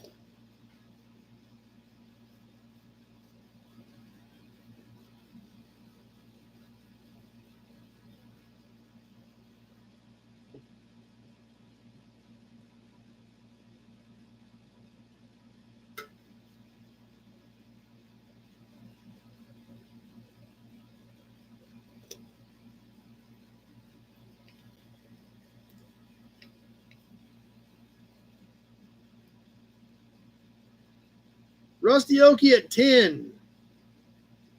We're going to wait towards the 1 minute mark.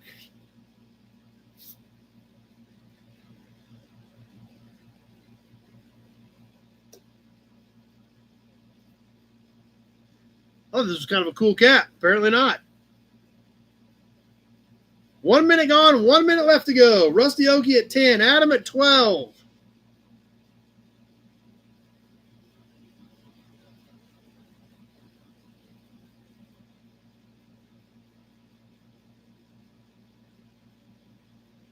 GDP, that's me's here. Glad you stopped by tonight. Dean at 14.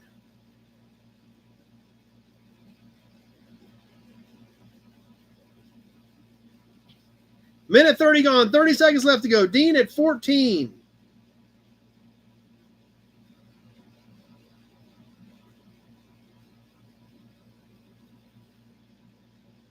Adam at 15.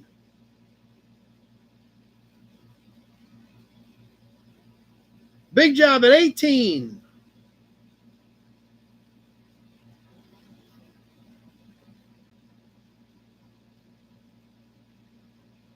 And that does it. Big Job at 18.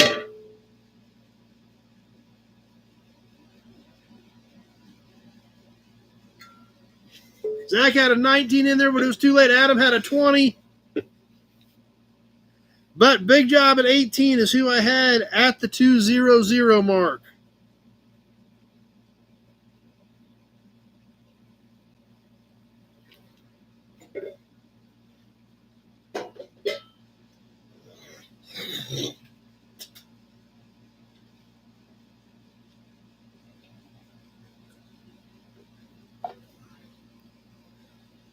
All right. I think we'll wind it up for tonight. Unless you guys really want to do more, but I think we'll go ahead and start getting into a little bit of the magazine tonight and check out a few more cool things from 1913. Like I said, we definitely got a smaller crowd on tonight, so don't have near as many comments or anything for me to keep up with. So we're moving through things fairly quickly this evening, which has been happening. I understand that this time of the year, but anyway. Still had a lot of fun doing the auction stuff as always.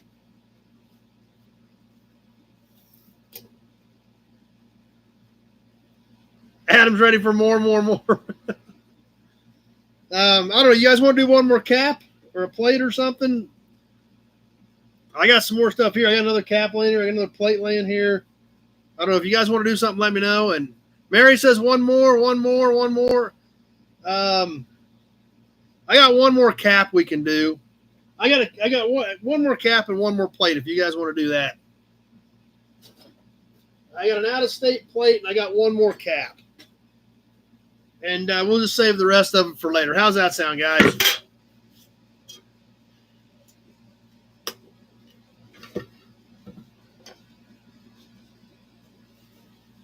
All right, we'll do two more.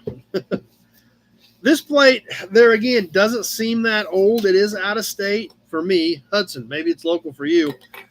But it's almost 50 years old. We go back to 1975 again, just like we did the Kansas plate earlier. Only this one is a 1975 Missouri. This has a very unique colors. This is a printed reflective plate. The backside is metal. It's probably supposed to be white, but it's kind of an off-white. But it literally, the letters and numbers are almost like a metallic blue. So I thought it was kind of an interesting, kind of a sharp colored plate. Chris started us off at 10. It is in good condition. It has been used. We can see where it did have screws in it. But there again, some of the stuff you don't think about, but that's almost 50 years old now at this point. So let's roll on the timer. Chris started us off at 10. Then we'll do one more cap, and then we'll get into the magazine.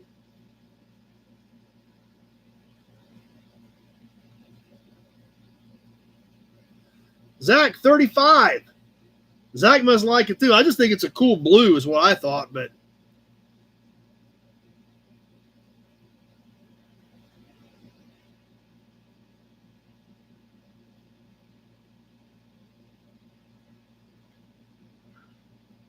yeah, I know, Kenny. Tell me about it.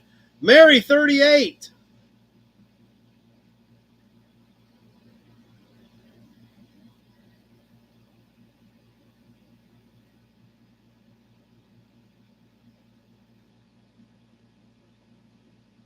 Zach, like it's a great blue. It just, I don't know why. It just kind of pops on there. July 5th. As far as I know, I will be in town that weekend. 1 minute gone, 1 minute left to go. Mary at 38.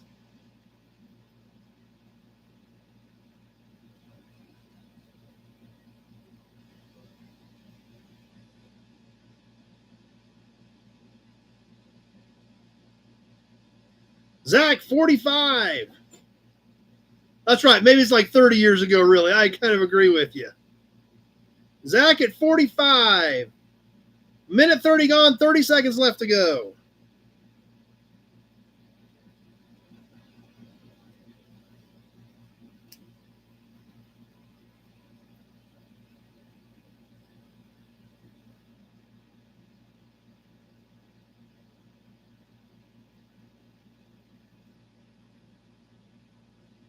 Zach at 45. We're getting ready to wind this one down. Big job just congratulating him already. And that does it. Zach at 45.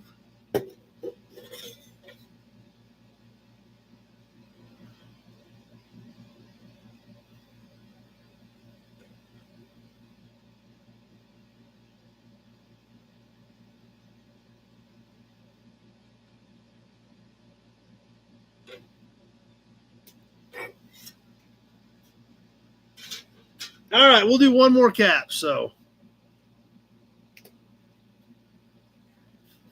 one more cap. You might need some sunglasses for this one. There's Pappy. So glad you stopped by for a minute. Your stuff is on the way. Adam had a 50 just pop up over here too. So Adam was in there swinging, but it was a little bit too late. So Zach almost didn't get it.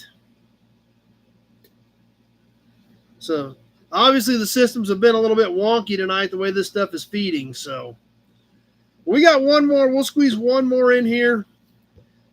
Gonna need some sunglasses for this one. On the Plymouth hubcap. This is roughly 1950 era. It does have some dings and dents in it, but it is nice and shiny. None of the dents are real big. This does appear to be original red paint in the Plymouth letters. Hold on, we got ads starting here. Adam tried his hand at sniping, not quite good enough yet. So, yeah. Well, you get a little more practice, Adam. We still got one more piece yet tonight. The Plymouth cap. These letters are stamped in here. They are embossed. This line or circle is embossed.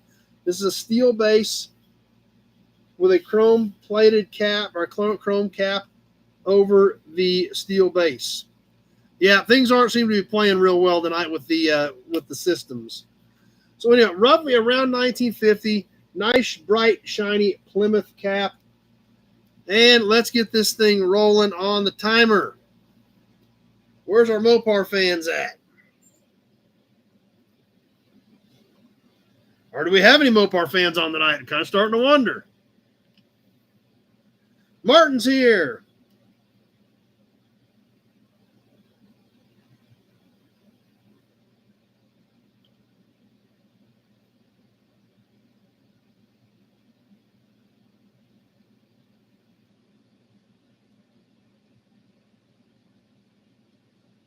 Maybe, I guess all the Mopar fans went home.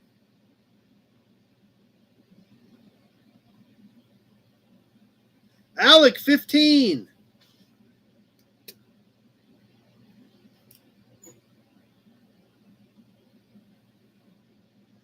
Zach at 10. I've got Alec at 15 on Facebook.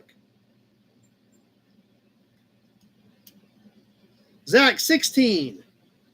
1 minute gone, 1 minute left to go.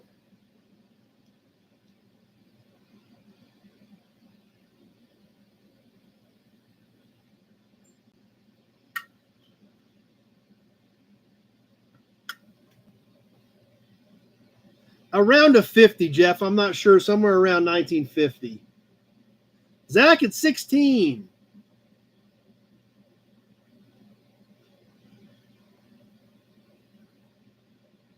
Minute 30 gone. 30 seconds left to go.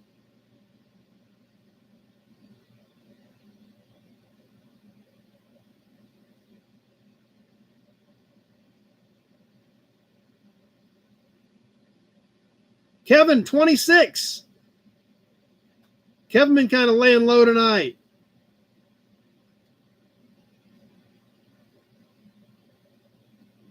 Zach, 28. And that does it. Zach at 28.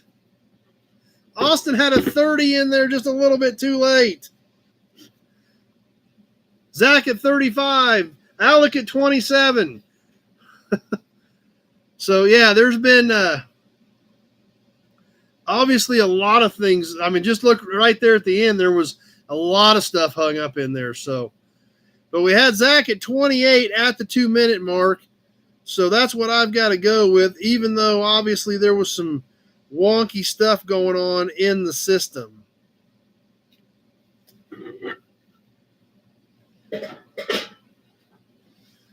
All right, we'll go ahead and wrap it up after that, especially after that last one, for as screwed up as that one was with that many bids hung up in there that didn't get here. So, but it was still a good time as always. Austin says the lag's been bad, so that's up to you two guys. It's whatever you guys decide to do. You just tell me whose name to put on it. I've got Zach on it as of right now. So.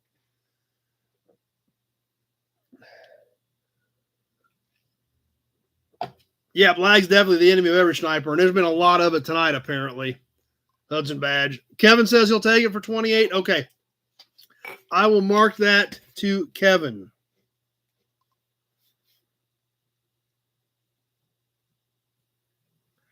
And I did get your other check this week too, Kevin, so I'll throw this one in your box. Yeah, it's just and there are some nights that just happens. It just plain happens. That just nothing jives. There was some of that stuff where there wasn't a bid on it for 20 or 30 seconds, then boom, there'd be 4 of them hit at the same time. So it's definitely one of those kind of weird nights, and that does happen from time to time. In all honesty, we've been pretty fortunate over the last few months that we haven't run into a night like this. But it does just happen. Too many snipers, just not enough time. So when you think back 2 or 3 years ago, that it wasn't uncommon for this to happen. And then you think the last few months, it's really been pretty smooth. So to have one wonky night, that's going to happen. I guess that's all we can say is it's going to happen with what we do here. So there's Glenn. But that's okay. We're going to go ahead and spend a little bit of time with the Automobile Trade Journal from September of 1913. And Tony's just waiting for Pontiac stuff. Yeah, I don't have any Pontiac stuff in there tonight. It's been a few weeks since we spent some time with this. We've been bouncing back and forth between the September 1913 Automobile Trade Journal, looking at what was going on 110 years ago in our hobby. And we've also been spending some quality time with the Automobile Trade Journal from October of 1934 that Glenn found for us and donated to us. So tonight we're going to go back to 1913, and we're mixing some other magazines in. So these two, we're just walking our way through. There's so much cool stuff in both of them that we've been just kind of taking some time with them and walking our way through. So Austin's got to jump off. Sounds good. I'll get them on the way. They will be headed out this week, Austin. Thanks for being on tonight. And let's go back to September of 1913. If you guys remember the last time we were in here, we were talking about, just to put things into perspective, if you guys weren't with us before, we were talking about when the Dodge brothers cashed out of Ford and started their own company. That's how much of a different time period that we are looking at this point. So just craziness, absolutely crazy. So let's start checking out a few more things that was happening around 1913.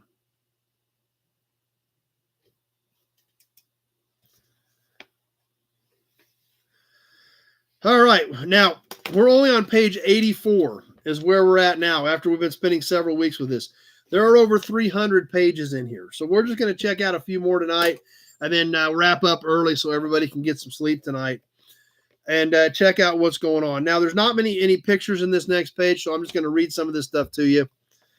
The New England Chevrolet Company incorporates. The Chevrolet Motor Company of New England has been capitalized at $10,000 and is to take the place of the Republic Motors Company of Massachusetts, which formerly was sale and distributors of Little and Chevrolet cars in New England.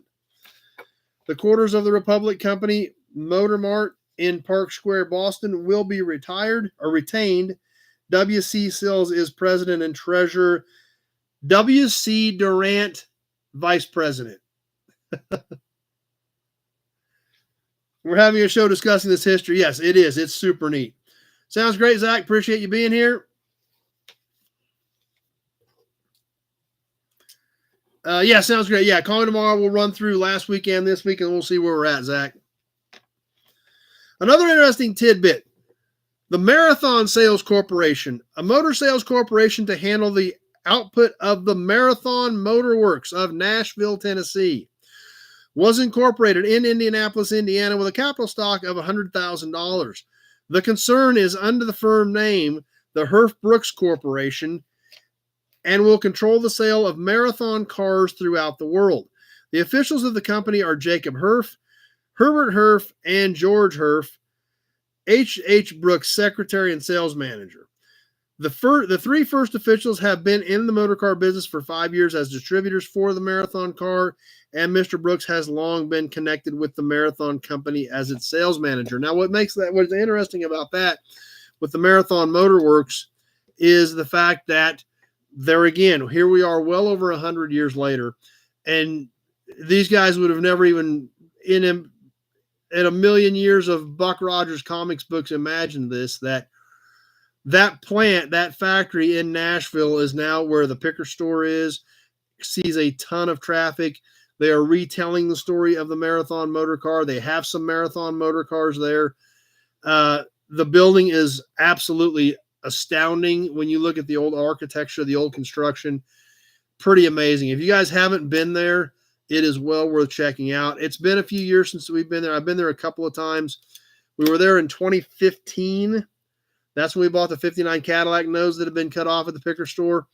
That's actually when I met Robbie Wolf that time. At that point, they were just starting to make some repairs. There were a couple of little other shops in there. When we flew down to Nashville, we did the cab over the shoot. When we bought the cab over, we went back there, and in 3 short years, it was completely different. So much more work had been done.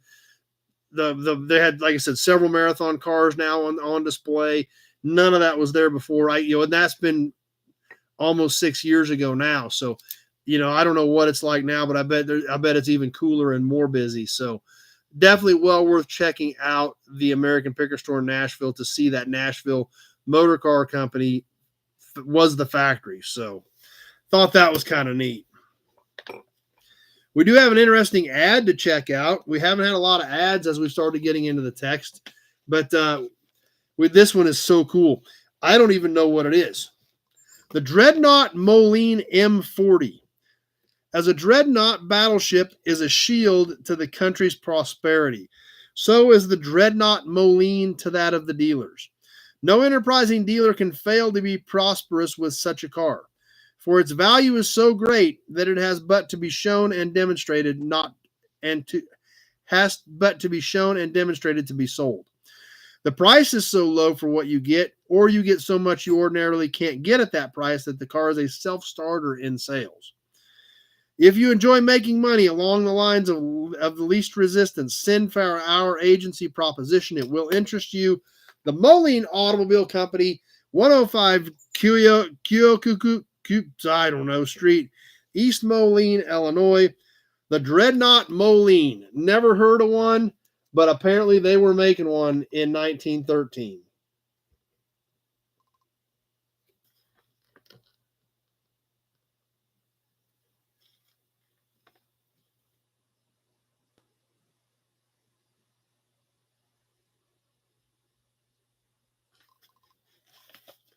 So there again, it's like every page is something different.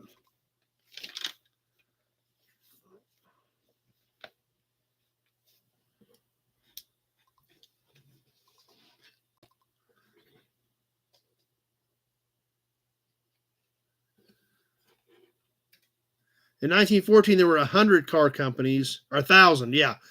And by 1920, I think there were a couple thousand car companies. So, all right.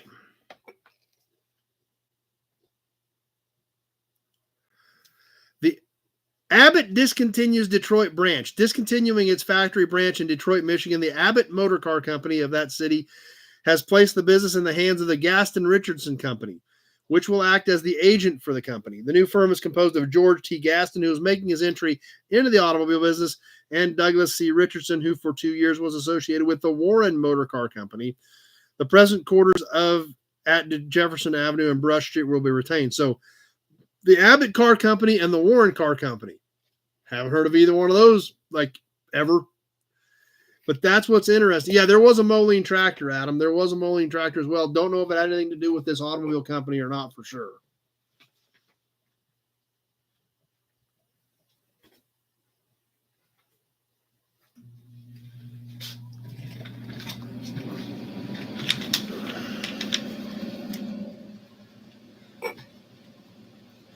One-ton truck to sell for $750. The announcement of the H.J. Kohler SG Company of 1790 Broadway, New York City, that with improvements, their well-known truck, which has been selling for $750, will be increased to a one-ton capacity and will be marketed at the same price, has caused somewhat of a sensation, as $750 is a phenomenally low price for a truck of this carrying capacity. So, Minneapolis Moline, then Oliver, then White on the tractor side of things. So yeah, but I don't know if this company had anything to do with the Moline back in the teens or not. So,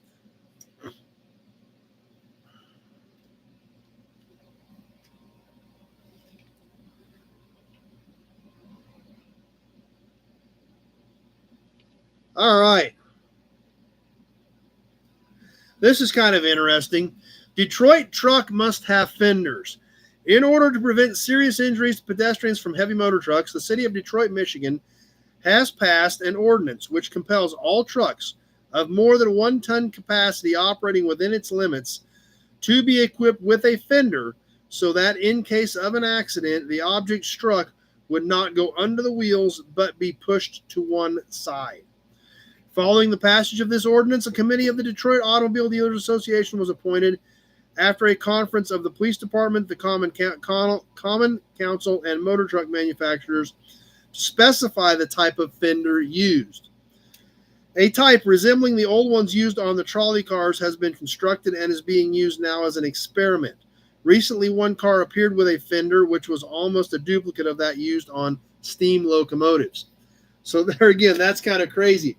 They had to pass a law to tell you you have to have a fender on your truck.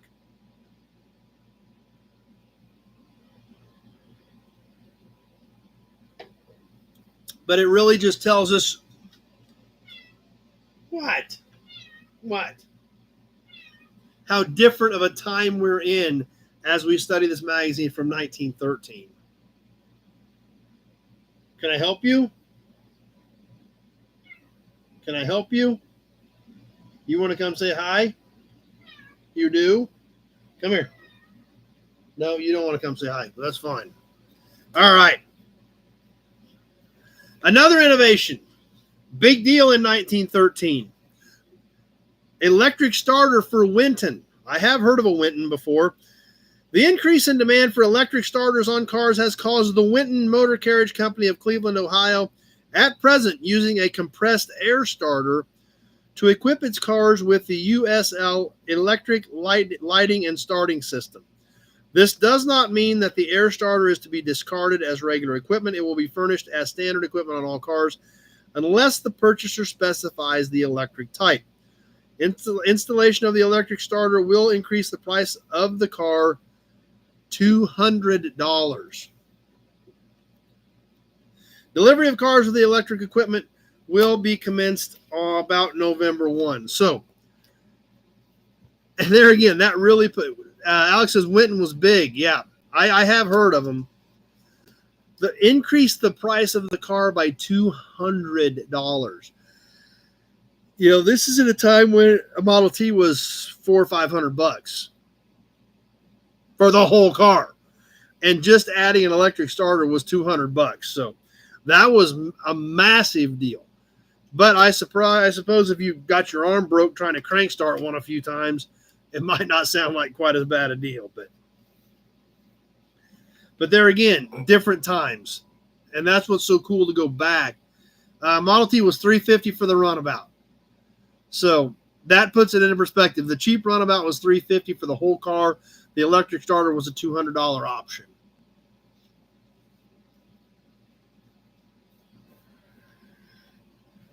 Goodyear sales expected to reach 35 million.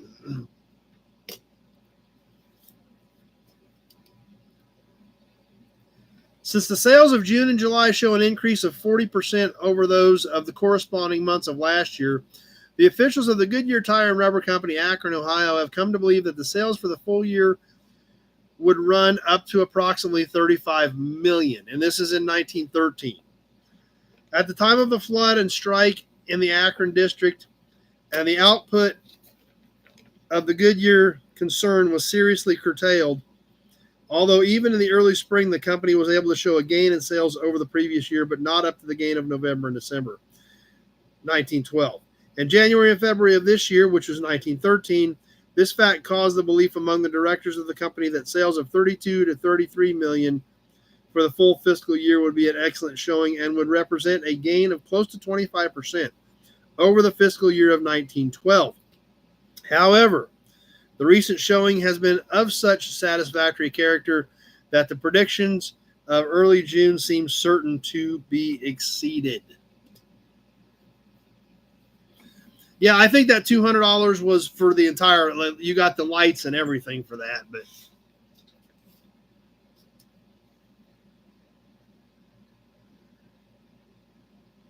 another car that I don't think I've ever heard of, the Church pneumatic car.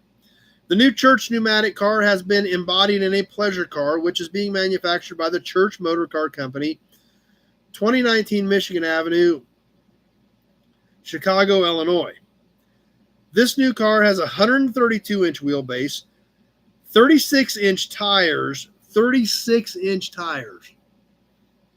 and weighs 3,090 pounds. That was a big car.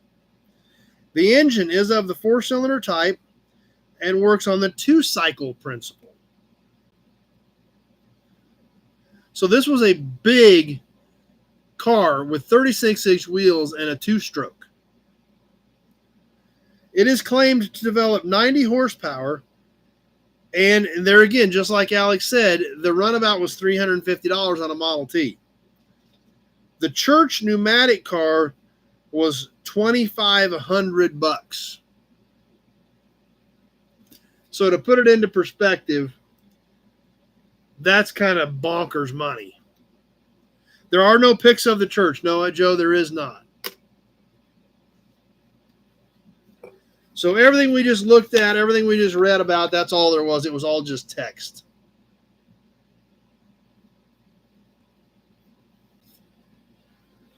However, we do have one more ad. Unfortunately, there's no pictures. We do have a nice ad to look at next. For Pullman, the Pullman motor cars for 1914. Pullman I have heard of, but obviously not a manufacturer that had a very long lifespan that we can remember much past this era. Pullman motor cars for 1914 will be made in 4 models. Among the many important improvements will be the Vulcan electric gear shift and Westinghouse electric lighting and starting system. The Pullman line will be the most complete and saleable offer this year. Detailed announcements will appear later, but to be sure of obtaining representation in your territory, it is highly advisable that you wire or write at once to the Pullman Motor Car Company of York, PA.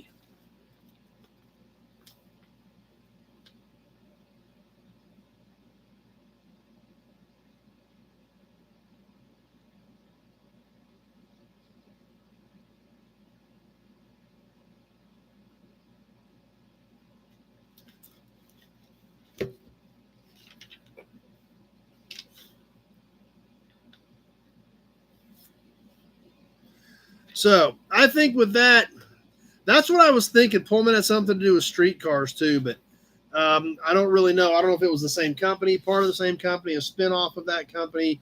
Don't really know how all that shook out. But anyway, I think we'll probably go ahead and wrap things up for this evening at this point. None of these ads we've ever seen lists any kind of a warranty. So Packard began by buying a Winton that had to be towed home. That's an interesting tidbit. Railroad coaches. That's where I've heard of it. You're right, Alex. That's where I've heard of that. Railroad coaches. So I think we'll go ahead and wind down early tonight. Obviously, we've got a lot smaller crowd on. And so because of that, without as many comments, things go pretty quick. So we'll go ahead and wind things up for tonight. We'll get into some more of that stuff here next week. Obviously, like I said, at this point, I'm planning on being at Race Week on Thursday and Friday, hopefully, if everything continues and works out. So we'll be out on the road a little bit later this week. If you're going to be at Mocan or at Tulsa, be sure to holler at me, look me up, say hi. Yep, glad you were back tonight. Hold up, we got more ads. We don't want to get blasted with ads. We're trying to wrap up. What's coming up this week? I've got a lot of Auburn Cord Duesenberg stuff to share with you yet. I've got obviously tons of new inventory that I got a few of those shot today. We'll probably try to bring you some stuff from Race Week later this week when we are at the tracks Thursday and Friday. And then obviously I'll be there to help finish up the Road Week stuff. I'll be doing the Road Week awards as well as the Junior Street Awards, helping our friends with Pittsburgh State University do the Junior Street Awards at the award ceremony Friday night. So we'll try to bring you some content from Rocky Mountain Race Week at the end of the week as well. What? You want to say hi now? You do? Come here. All right. Real quick, before we get off, you can say hi to everybody. Meow. Say hi. Say, I'm Gray Kitty, and I'm kind of a pain in the butt. Yes. Meow. Meow. Everybody's over there. Meow. Meow. All right. Yes. Yes. Yes, you're a little brat. Here you go. Let's hop down. Okay, well, she stopped by for a minute. So anyway, we'll get some more of that content up. We'll probably do an Albuquerque Duesenberg. We'll do some new inventory, and like I said, we will definitely do some stuff from Rocky Mountain Race Week this week. So if you're going to be around Thursday or Friday at one of the tracks, be sure to holler at me, and we'll try to catch up for a second. With that, I'm going to go ahead and wrap things up. We'll call it early tonight, and we'll be back next week. We'll see what is today. Yeah, Tuesday. Crazy Kitty says too early to shut down. We will do Toy Tuesday live Tuesday. We should probably finish up that viewer box. Sounds good, yesteryears. Glad you were here. And I've got 2 more from that viewer as well since then. So we've got several viewer boxes that we're going to be digging through. I do not have any Federals at all, Joe. That's just one thing. I've seen a few, but just have never had the few that I've seen brought way too much money. And not only did they bring a lot of money, they were big and huge. They had a huge bed on them, and hauling them was going to be a nightmare. So, and that's been several years back that I've seen a few of them, but haven't seen any in several years and do not have any at all right now. But obviously, after what we saw in May, where I bought 52 cars and trucks, we never know what's going to happen. But nothing right now, Joe. So anyway, yeah, they are big trucks, especially when they got a big, huge bed on the back of them. All right, let's see. Looks like we're about ready to wrap it up. Looks like I've caught up with most of the comments. As always, I appreciate you guys swinging by. Even now here in the middle of summer when everybody's busy, that you guys still come by, spend some quality time here. Hope you guys are still enjoying it, hanging out and making the Sunday night live chat what it is. So, thanks, Kenny. Appreciate that. I do try to do a good job for you guys. I tell you that. I just, sometimes you don't know how well it's going, especially this time of the year. And it happens every year. I mean, I can go back through my records, and I guarantee you we're going to see the same thing June, July. There's so much other stuff going on that, people were out of town for the weekend. Even if they are home, they're trying to get regrouped from being gone, trying to get ready for the week. So I know we've been doing this long enough that this time of the year things slow down. They just do. So hopefully here in a few months we'll kind of get back up to speed and get a little more solid crowd on. But for the time being, I do appreciate the ones of you that do come by and hang out and have a good time with us. So we'll see some of you live Tuesday night for some Toy Tuesday. We'll do some more digging through that viewer box. We'll get some more videos up this week, and we'll be on the road at some Rocky Mountain Race Week later this week. Definitely looking forward to that. Definitely looking forward to seeing our friends out there, and can't wait for that. With that, let's wrap this one up. Appreciate you guys swinging by tonight, making this chat what it is.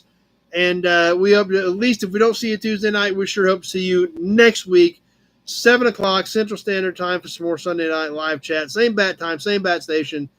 Have a great week, everybody, and we'll see you next week.